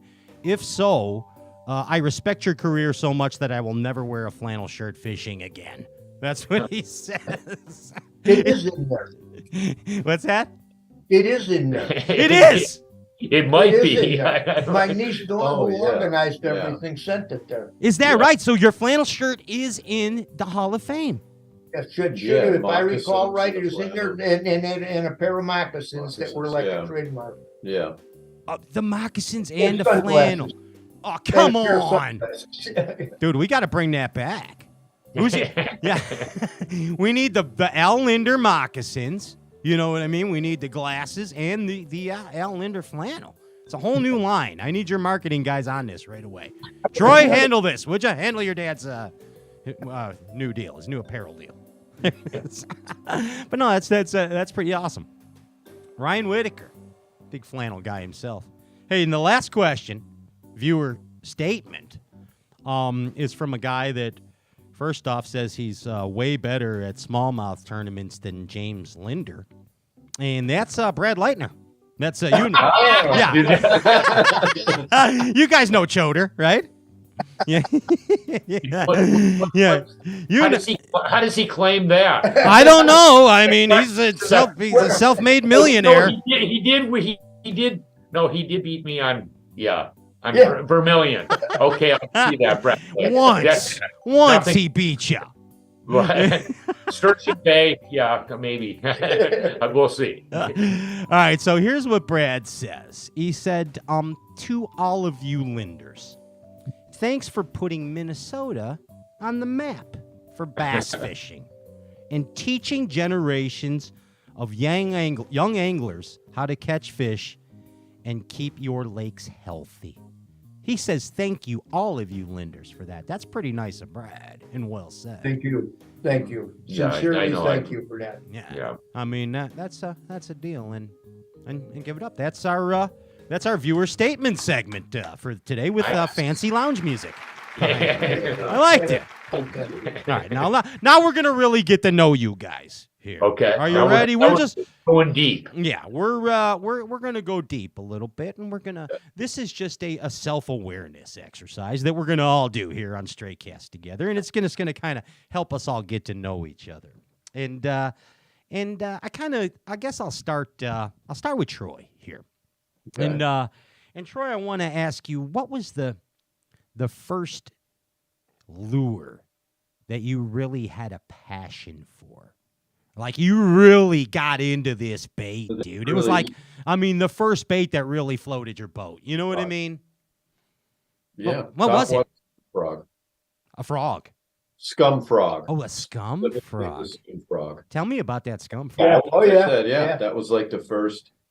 Yeah, that I can immediately. That's the first lure that comes to mind. And you were just always throwing it. I can remember the bass you caught off the dock. Yeah, we lived in the bay. All the lily And it was all pads. filled with lily pads. And after school, he'd walk to shore throwing a scum frog, catching bass. Infatuated with frogging. You could fish through that. So, How old are you at that time? Oh, I don't remember. What's the combo? What are you throwing that scum frog on? What's the rod and reel? I don't even remember the rod and reel. What is wrong with you, Troy? Come on. He was throwing the frog on a spinning rod. Was he really? Oh, that's why you didn't want to say it. I would say he was 10 years old, something around that. Yeah, he was just a young kid. 9 or 10. 9 or 10 years old. Okay. Yeah. And he had the frog on a spinning rod. Okay. All right. Very good. The scum frog. Pretty cool. How about you, Jamie? What was the first lure you were infatuated with? It would be if I told you it'd be a cream worm, natural colored. Oh, the old bud. Tailed worm with these. We used to throw these jig heads, and it looked like a horse hoof. Yeah. So it was like an early version of a shaky worm. Yeah. And we used to throw them on hard bottom points in the lakes around just up by Wakanda. Yeah. North central Wisconsin or natural Minnesota. Cream. Illinois. Yeah. The old straight tail cream worm. Yep. And what's the hook? What was it actually? Do you remember what it was called? That type of jig head? It was called a high-tail worm. It was made in Indiana. The worm The or the worm head? was molded in Indiana, and the head looked like a horse's hoof. It looked like a horse hoof head. And it was when you it was drag it on the bottom, it would you'd lift stand it up. shake it. It sounds like your dad should have patented that one. Got a horse head jig. That's your calling. See, James, the horse head jig. But we used to catch lots of bass at that point in time on that bait. Yeah. How about you, Al? What was the one that you were infatuated with? The first bait as a young man. I was going to say the horse head. Horseshoe. The cream natural colored worm. You know what I mean? The old cream. It was really tough. Caught everything, didn't it? Bass, walleye. Yeah. And the early or very early spinner baits, when it started fishing spinner baits and went down south and Zorro. A variety of Zorro spinner baits and the aggravator, the Zorro aggravator, series of different kinds of spin. I remember a bait in Oklahoma that was a real thunker. In Illinois, there was a Bob Lang was a little bit of a legend on the chain of lakes. Bob Lang, Catherine and Marie. Okay, and him and I forget his fishing partner, and we'd go and fish tournaments against them. On a weekend, Ron and I, and Bob was like he was a hero on the lake, and he had a spinner bait, and I quite forget that it was a Colorado blade, and he would hit it with a hammer, and the bait would vibrate so good when you would and him and his partner would win all the tournaments. They caught it on that jig worm and on a spinner bait, and then on a Shannon twin spin, beating super shallow water, gurgling Shannon twin spins around boat docks. Shallow water with the twin spin? With a twin spin. Wow. That's all of the tournaments, I mean, these guys were like, they'd walk by and you genuflect when you see them go. They were the heroes on the lake, and your dream was to beat them in a tournament. They were that good. But that experience to that spinner bait, and I forget that the spinner bait, what he called it, but it was a single spin. I like that he was smacking it with a hammer. It made the blade really flatten it out. And it dropped really good. It would helicopter really, really good. It had a semi-short arm on it. Interesting. The old helicopter spinnerbait. Not a lot of people do that anymore. Fade the spinnerbait, Al. They're not fading it no more. Well, you see a little resurgence lately. You read a lot of you see a lot of the bass. You're seeing just a little. Did the chatterbait finally burn enough of them up? You got to get back to the swim jig and the spinnerbait. I mean, hello. Seeing a little bounce back in the spinnerbait world. Hey, Troy, you always had access to some real nice equipment as a youngin', and I'd like to hear about the first time that you ever went out in a high-performance bass boat by yourself.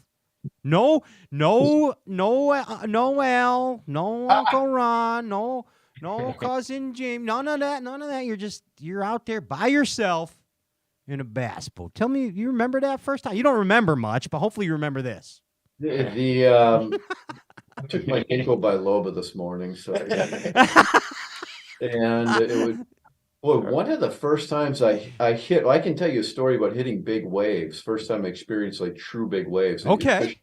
Fishing the U.S. Open on Lake Mead a long time. I don't know how many years ago that was. It was a long time ago. Coming across the main basin, I was up in the not the Overton Arm, the Temple Bar, and up on the far end of Lake Mead, and coming across south wind. And if you fish Lake Mead, north or south wind, you're coming across the basin. And that's back when the lake was much bigger. So the basin was bigger waves, bigger water. I remember coming across, I've never seen waves like that. I mean, it was scary. It was crazy. Like, and you're riding it. Once you're hitting the waves, it's like, you can't practice big waves in big water. You can't take your boat to a water park, unfortunately. No, so they usually show up on tournament day. Usually halfway it's usually nice, and then the last like four tournament. You're leading the event too. And I remember crossing it and I thought the boat. There was a time when I was looking to the shore because I thought, this isn't going to end well. And I was riding him pretty well, hitting. I mean, we're hitting him, then you get the cross, but I didn't spear it. I speared a few, but not too bad. But there was a few where you ride them, and then you get some of these little rogue ones where everything is going fine, and then you can see the way you get notice of it because you see it, and you're like, and your speed, the position of the boat, where the nose is, how fast you're going, and you can kind of ride them, and then you see one like there's nothing you can do. It's like you gotta this one. It's three of them, and I said, this ain't gonna end well. And I remember just peeking over the shoreline, like that's where I'm gonna end up. Like I'm gonna be blown up on the shoreline. And fortunately, speared them. We just speared a couple, but I didn't flip the boat. Nothing happened. But that was pretty. I mean, that was like Lake Mead gets some big, like a lot. It's. You get them on some of the tidal waters. You're here to tell about it. You're here to tell about it. That was actually more scary. The scariest water, Columbia River by far. Really? Because the wind and then the current and then they go up, the waves are like, they're not like this. They're like this. Vertical. And that's the only time where the first time I had Derek Stewart, when we went out there, we brought helmets. So I had my snowmobile helmet on. And it was no joke. I mean, it was like, I remember we launched and we go out and I'm trying to go up and I'm going back and forth and I'm paying attention. Then I look to the side and I look at the shore. I'm like, what the hell? We haven't gone anywhere. Like, nowhere. We're like, the waves are coming and we're just like sitting in one spot and we think we're making it and we're not going anywhere. Take me home, please. And we crossed and we went down the lake one time. We crossed and the wind picked up and we had to cross. And it was like one of those things where like, all right, but Derek, he's strap everything. It's one of those things, strap the trolling motor down, lock it down. Scary. Rods are in the lockers. Like it's like one of those where you're in the boat and you're like, all right, we got to make it back. Like everything, zip, like clip, everything is like tightened down, like kill switch, double checking everything. And it's like, and then, and then, when the Derek, he's like, all right, you good?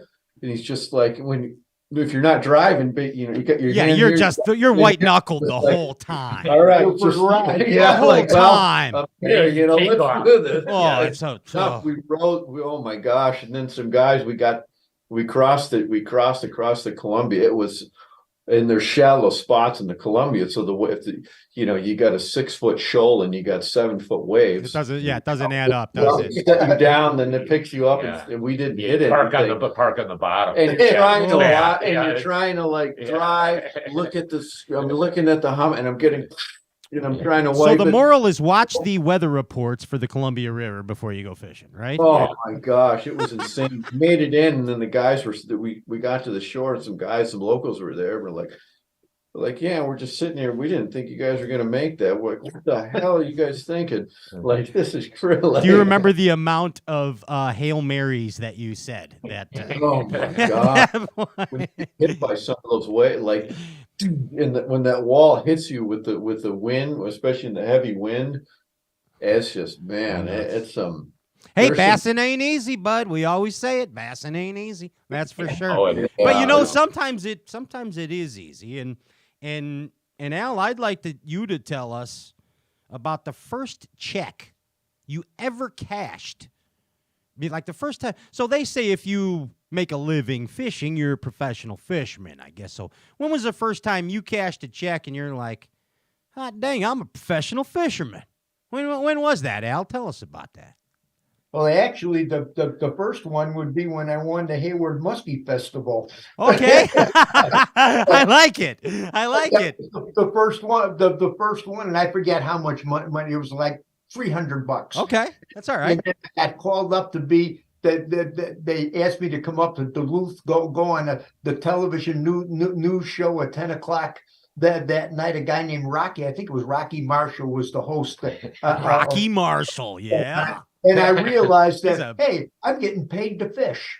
This is really neat. It's been part of the dream anyway. But that was in the bass world at the time, probably the first BASS check that I would have cashed. I would think it was, I want to say it might have been Kentucky Lake or Watts Bar. Oh no, I know the first bass check you cashed. Actually, it was at the All-American. You got $100. Yeah, I got $100. But the $100. Nice. Ray Scott gave you $100. Well, a lot of I was cashing a check in quite a few of the bass tournaments, and at that time, you're making some bucks. But Watts Bar, you won that one. We won that one on Doc's. Yep. Oh, that was brush piles. Brush piles on a Texas rig worm. Oh. On Watts Bar. That's I did that. And all I did was I quickly learned that you look at boat docks with lights on them. and that meant that they had a brush pile sunk off of there. Like saltwater guys too. Yeah, and then pretty soon I ran down and I learned all the brush piles that had the docks on it, and I just go and flip into Texas River Worm. You won 2 of Ray Scott's events. Yeah, one in Tennessee and one. That was Watts Bar, and the other one was yeah. Bugs Island. Bugs Island, yeah, Bugs Island, Virginia. Yep, that was a dock tournament, was the dock, but, and I got a 10-4 off of a boat dock. Bugs Island. And I skipped. There was a Mr. Twister 4-inch worm pegged in there, and I had it on a spinning rod with 10-pound test line, and I kind of underhand flipping these docks. Yeah. And the fish I threw between the docks, the corner of the docks. When I set the hook, the fish was probably 6-7 feet under the dock. 10 pound. It swam straight out after I said it came straight out. And then turned and came up and wallowed when it came by the quarter of the dock. I said, holy mackerel, that's a big one. On 10-pound string. And you turn to the camera. Boat dock on a spinning rod. Yeah. Oh, wow. What about test did you have? I would have been throwing 10. It was heavy stuff, Jimmy. Heavy stuff. That was mono then. 10-pound mono.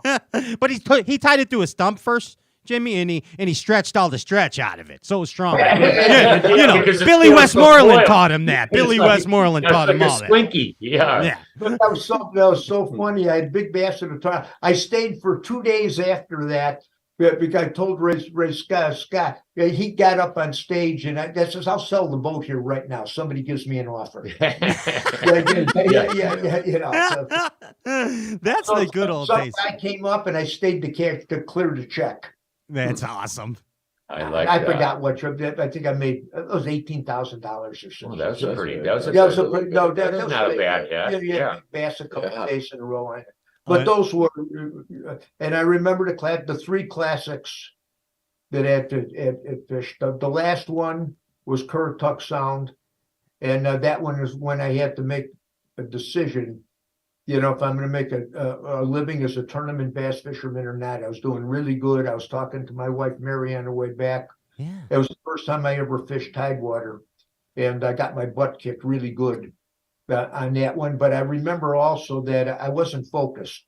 The in-fisherman was starting to grow. It was developing. We had the television show was already up and going. My mind was back in the television. The magazine was starting to go, and I came back and I mentioned to Mary, honey, I got to make a decision here. I can't do both of these. Either I'm going to make my living tournament bass fishing. I'm good at this. This is just starting to develop. There's a future in this thing. I really like it. Or we got to go with in-fisherman and build this thing to television. And so we retired that year. It was the same year that Dance retired and Billy Westmoreland. That's right. Yep. I remember all the same reasons we all got into television business was starting up. You're like, let's go. We're gonna be Hollywood stars now. Yeah. And the television shows were just it was just ready to explode. And I really, really, truly liked I like doing television. I like it. Mm-hmm. And I really like it. I had a great feel about it. I like to You're natural. I mean, an absolute natural. I mean, let's face it. Some people got it and some people don't. They call it charisma. You got charisma, Al. That's what you got. Hey, Ron, James, tell me a song that would describe your dad, Ron. Like a song that would be about your dad. What would that be, James? What's a song about Ron? Wow. I would have to say,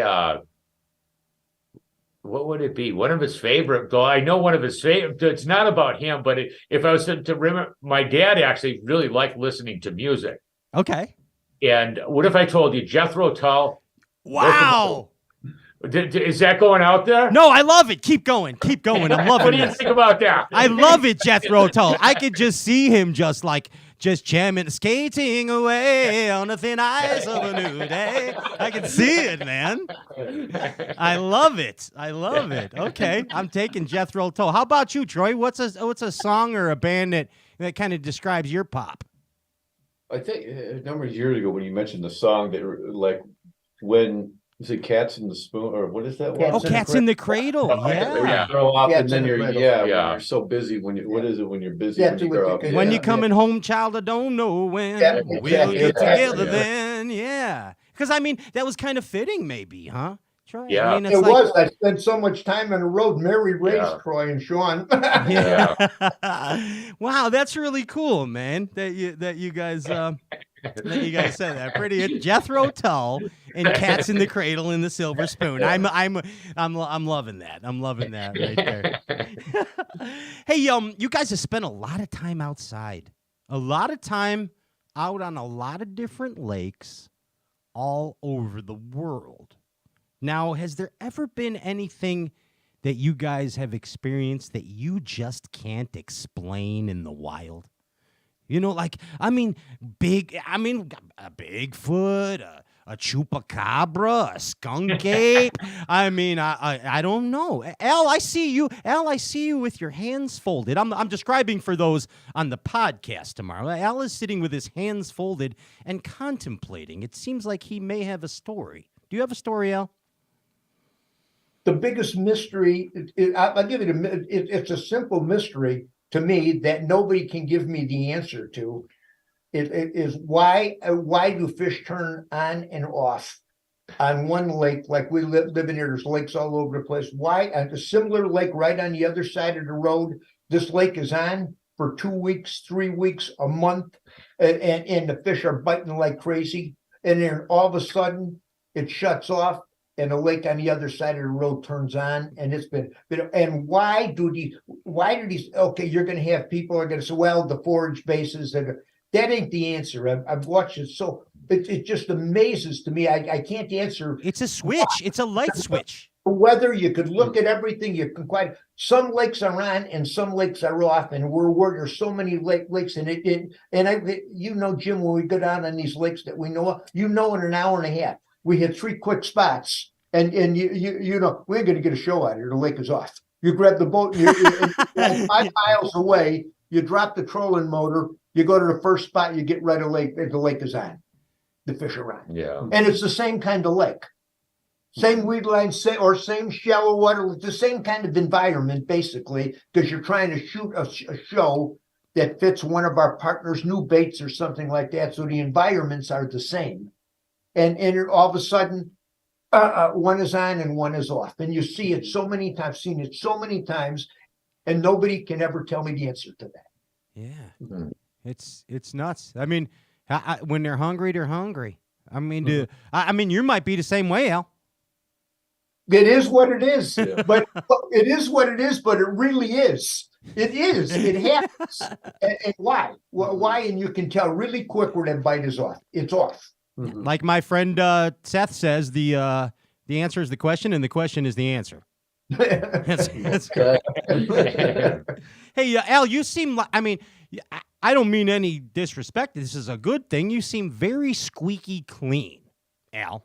You have a very squeaky clean image. And I'm kind of a bad boy myself. You know what I mean? Like, fishing's. I've been in trouble, but fishing's kept me out of too much trouble. If that makes sense. If that makes any sense. But Al, you gotta have a guilty pleasure. Like, I'm a pretty simple guy these days. My bad habits are like Haagen-Dazs and Coca-Cola and too much of it. But what's your guilty pleasure, Al Lindner? What are you into, bud? What's your deal? Come up with some doozies, Pat. Yeah. Come up with some doozies. I probably if it would be an eating thing, and it would be for me. I have probably a Chicago dog. No, the thing that it's sugar. I like sweet stuff. Me too, bud.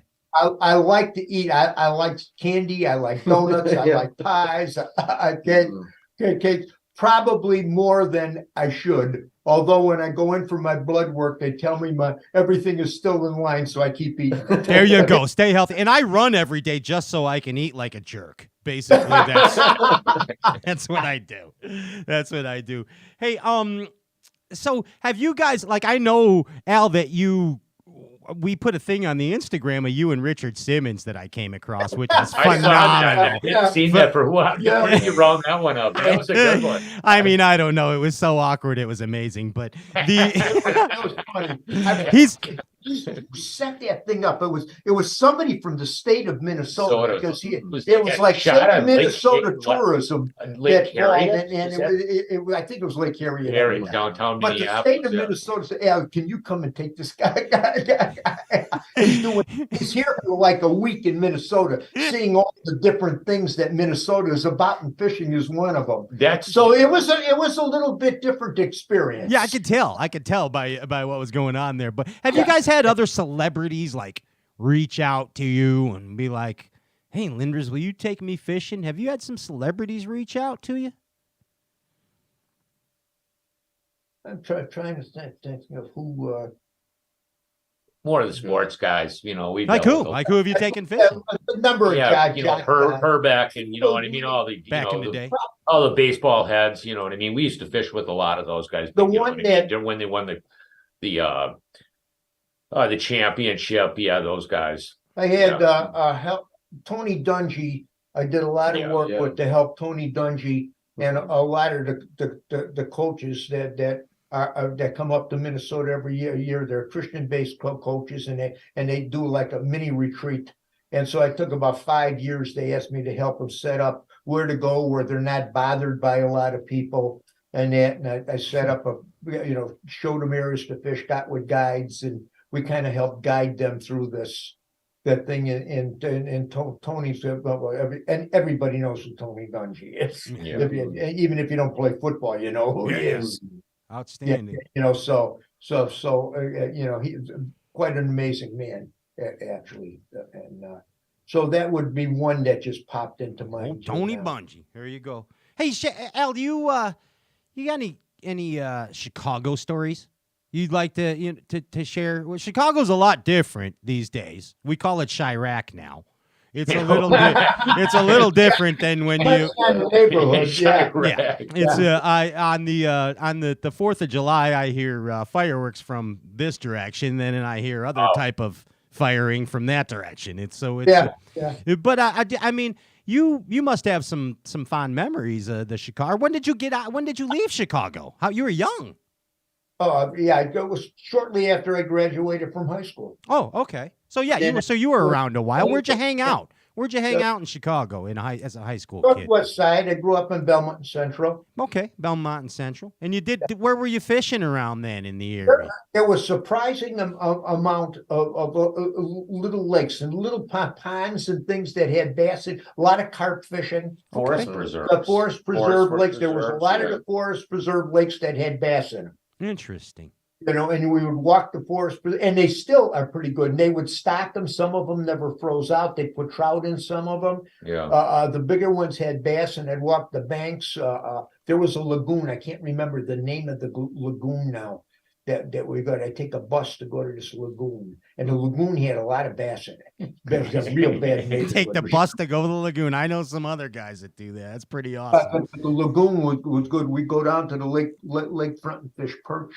Nice. Yeah, when the perch population was sky high, the big jumbo perch in Chicago, and I still have a love for a Chicago hot dog and a tamale. Oh yeah. Growing up as a kid on that, 25 cents, you got a dog and a tamale. And a Pepsi. I could go for one right now. Or a knee-high orange. Yeah, we could do some trouble for $1. You know what I mean? Oh man. Hey, it's funny you grow up and your taste, you never forget that taste. It's good. And it's got to be a good one. You go into a good dog stand now, and it wouldn't be the real fancy pants ones like they got now. You got to be able to look at the window, and if you take your finger, you can see the grease. That's how you know. Really a good one. That's how you know, Al. That's how you know. Hey, one of the coolest things about growing up here in the Chicagoland area, and quite frankly, it's for the longest time, it was kind of the armpit of the nation for fishing. It's kind of coming around a little bit. But what we had to look forward to was sports shows. And sports shows, they used to seem to be more important and I don't mean any disrespect to any sports shows, but they used to be just seemed to be more important, like because we didn't have social media and all that stuff. So it would be Al and Ron are coming to Chicago. I'm going to O'Hare. I'm going to Rosemont Horizon. And at the time I was working for Jim Bagley, I was very fortunate as a kid to work in the industry and JL Trabue Company. You remember those guys, Al? And Absolutely. You work with Bagley? yeah, I was Wayne Davis, who was the vice president of Bagley Bates. I don't like talking about myself too much, but he brought me on. And I worked for Jim Bagley as a kid. I was the youngest field tester ever for Bagley Bates, and I traveled around in Indiana and Illinois and did sports shows with Bill Dance and got to run into Al. I mean, I don't think you remember Al, but I wouldn't leave you alone for a couple hours at time. Well, those were so, those were the days when you would do a seminar.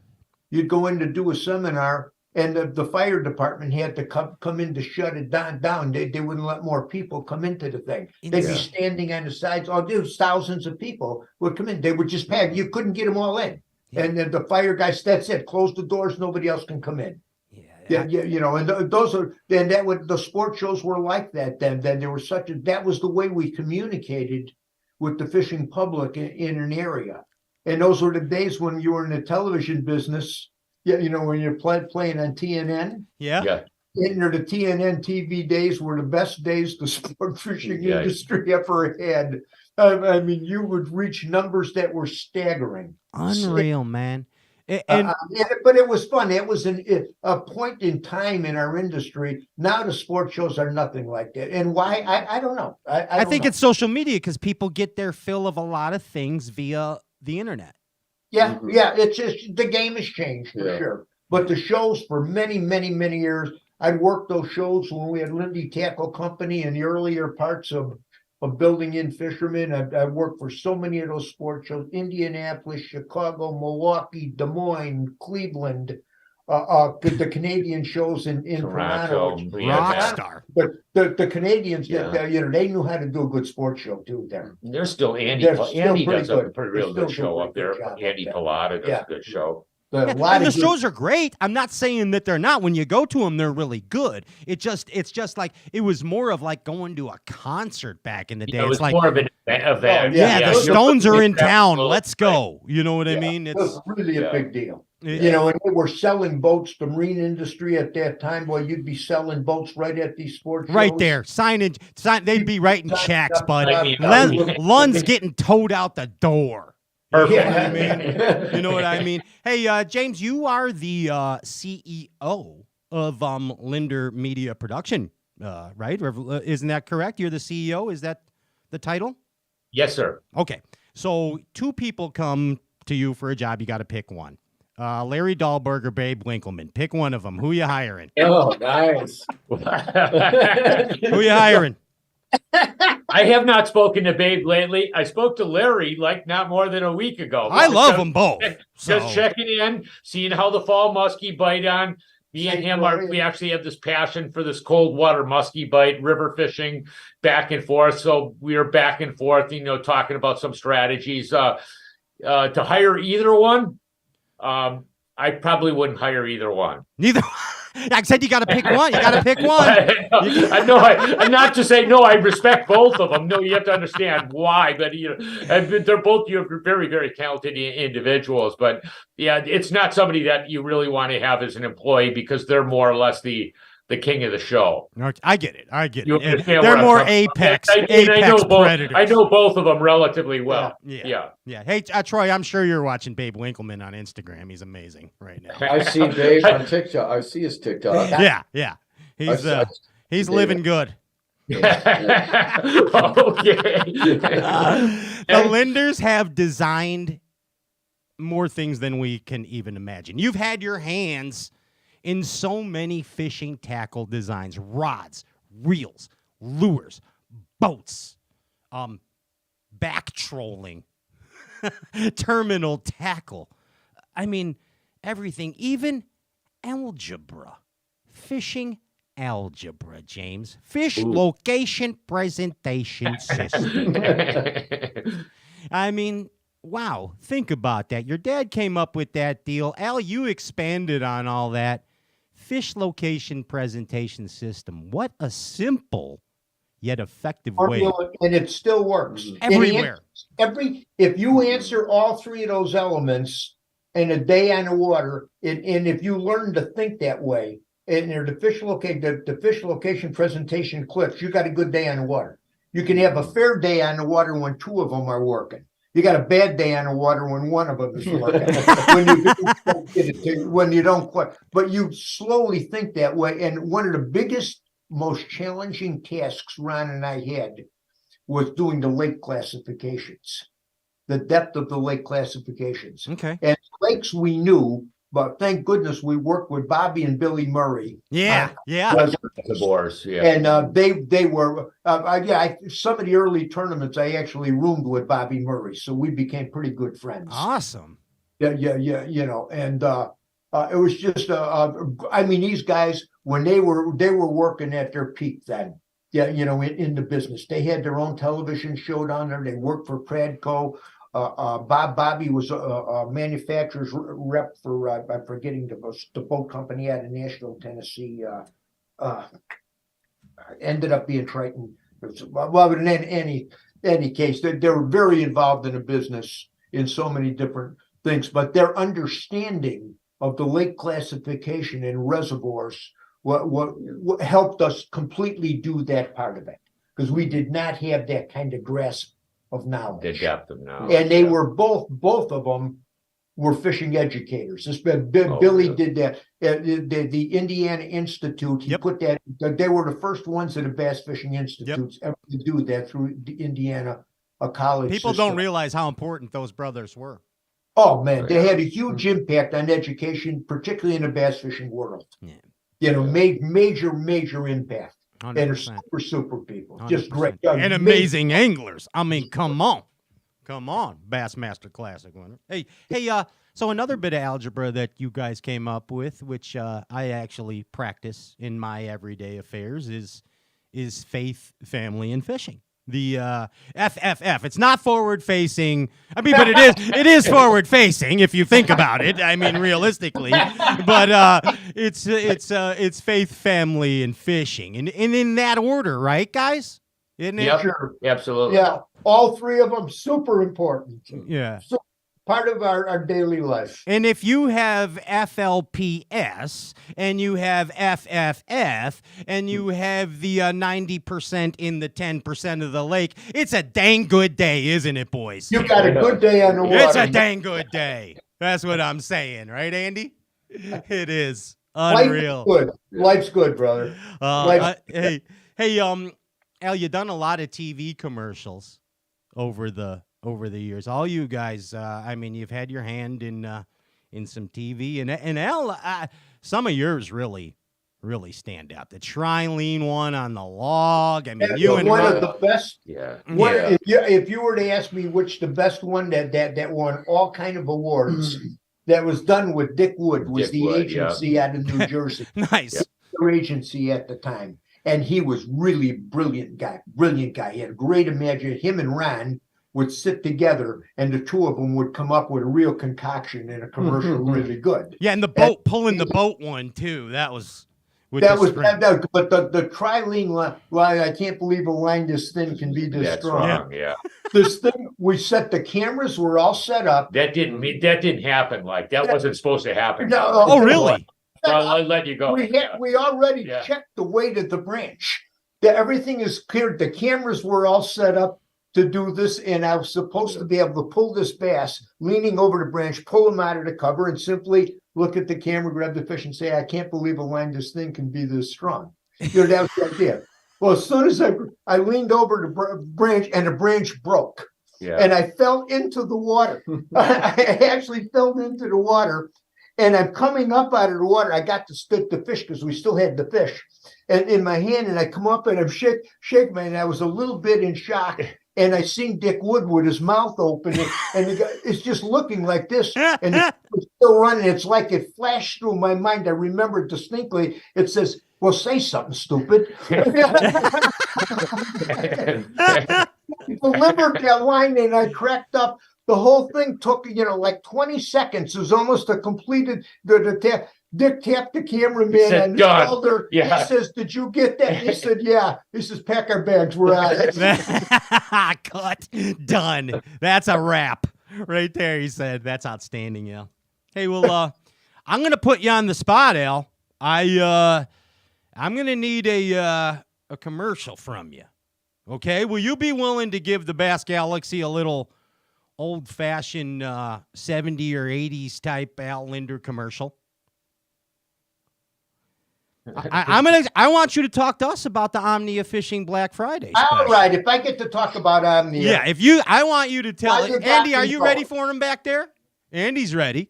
Are we ready? I'm going to give you a little music to accompany it. Okay. Oh, there it is. Listen. First of all, I'm so glad I'm a partner with Omnia Fishing Tackle as one of our new partners, and it's been an incredible blessing. These people know the business, they know the industry, and they have stuff that you're not going to be able to get in any other tackle shop close to you. They have an inventory of stuff and different kind of product that is absolutely amazing. Amazing. And if you haven't looked at their site, go check it out. And again, the people at Omnia Fishing are a class act. They're going to make big inroads. They're in the process of changing the way we buy fishing tackle in many, many places. And again, I'm proud to be a bit. But Omnia is one of the best business partners we've had in a long, long time. We work with some great partners, but they're really fun because they love fishing. They do. And Polish Pete, I love you, brother. He helped us out at the beginning of the show. And what's pretty cool going on at Omnia right now, check it out, the Black Friday special, 20% off on stuff. I think there's like a pre-Black Friday special. And for premium members, I believe. And then, of course, the Black Friday deal going on. So also, boys, as you know, Omnia did a couple cool things for the Bass Galaxy today. We had a viewer, and his son's stuff got ripped off as he was fishing around the lake this weekend. Wow. And I know, Al. I don't know how to, I'll back up. What's cool about the situation is this boy actually got the whole family into fishing. It wasn't like the dad got the son into fishing. The son got the whole family into fishing, yeah. And Omnia has something worked up really special for that boy, Brian Mendoza. And which one of you guys want to tell Brian what Omnia is giving him? Go ahead, Troy. I can. We have a $50 gift card from, is that right? From Omnia Fishing. And it's with the premium package. Yes. Oh, yes. Okay. Okay. Excellent. And actually, on top of that, I will send Brian some hand-picked lures from Rapala to him. I'm sorry to hear about that. So I'm going to add to that. Wow, that's awesome. Thank you. I'm going to match Omnia's offer with some hand-selected lures from Rapala. Pretty cool, dude. Pretty cool. And our prayers for Danny Quinn. I know they're going through some things over there, so let's keep the Quinn family in our prayers over there. For sure. Needed after that little affair. That's for sure. And hey, now get it back to Omnia. They are giving away. All you had to do was like and share the live Facebook feed, and you get a chance for the old premium pack on the app. All kinds of benefits there. Who won that one, guys? Who's got that? Who you got the winner for that one? I don't think I got that one. No, Troy's got that one too, Andy says. Troy does. There it is. Oh, is it? On what is it? Hang on. No, there's only got his brain. No, I just have It's on that. your phone. Oh, it's on your phone, Troy. It's on my phone. Okay. Yeah. Let me pull this up. I got the Omnia Premium Pro Jim McLaughlin. Jim McLaughlin. Congratulations, Jimmy. Is this Big Jim? No. No, this can't be big. It can't be big Jim McLaughlin. I don't know. It could be big Jim Boy, McLaughlin. that's spelled the same yeah, way. It could be.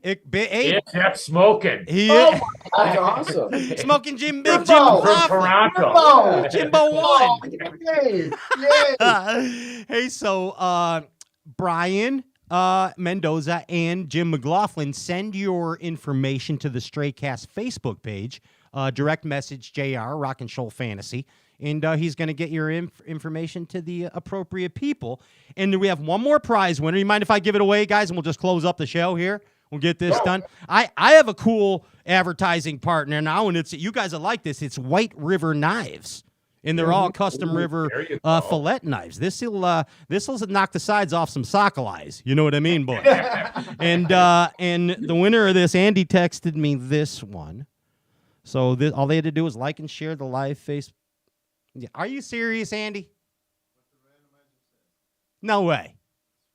Oh, did so? No. So the guy that won this, his name is Bait Shop Randy Shomo. And Al, you actually know this cat from way back in the day. We were talking about the sports shows, and this is messed up because that talk about the universe working. He used to be a guy that ran the fishing shack out of Calumet City, Illinois. Absolutely. Yeah, Yes. yeah. He even made you guys some custom rods, buddy, back in the day. And I'll tell you what, he just won himself a White River Knives custom. There you go. Wow. Nice. Randy Shomo. Lake Calumet. Yeah. Oh, wow. Yeah. Interesting It had stuff. bass off the shore there and carp, like in the heyday, so it was a fun place to go. Dude, it's amazing now. We actually host our IMC for a tournament organization there called CalSag Bass. And Wow. Lake Calumet has milfoil now. So you know what that does, boys. When you get the milf. man. Yeah. That's an amazing story. Yeah. Dude, it's 15 to 20 pound satchels, Al. And Wow. and James, Wow. get this. CalSagBass.com is also having next summer a $50,000 first place smallmouth tournament on Lake Michigan that all you guys are eligible for. It's a singles tournament, low entry fee in the summer, bringing some tourism to Northwest Indiana and the south side of Chicago. $50,000 first prize. Al Lindner, Troy Lindner, Wow. James Lindner, you can all enter. I want you all here in August. I might come down and fish. Wow. Take the money. Take their money, Jimmy. Take their money. That's not an easy operation these days. Hey, guys, I got to tell you again, thank you so much for what you all and your family have done for the whole world of fishing. And thank you for coming and sharing your thoughts and your stories with everyone tonight. It means a lot to all of us. Thank you so much, boys. Thank you, Pat. It's really enjoyable being here. Thank you. Yeah, absolutely. It's a fun time for us to get Very together, much. chat with you, and share some stories. And blessing. Thank you to everybody watching for your time, taking your time out in the middle of your week to watch with this. us. Yeah. And those that don't know, Andy has this Straycast show on every major podcast platform in the Bass Galaxy. You name it, it's there. Your favorite podcast platforms, it'll be there tomorrow for you. Hey, again, guys, thanks so much. Al, we love you. I mean, you're so important to our lives.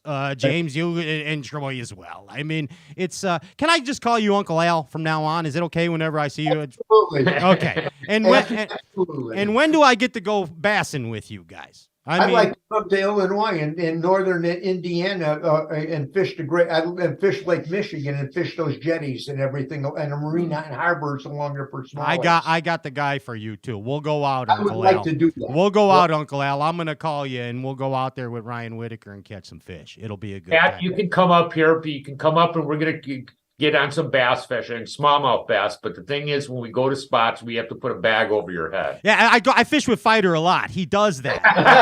Yeah, okay. So yeah, or he just gives me a lot. What's that?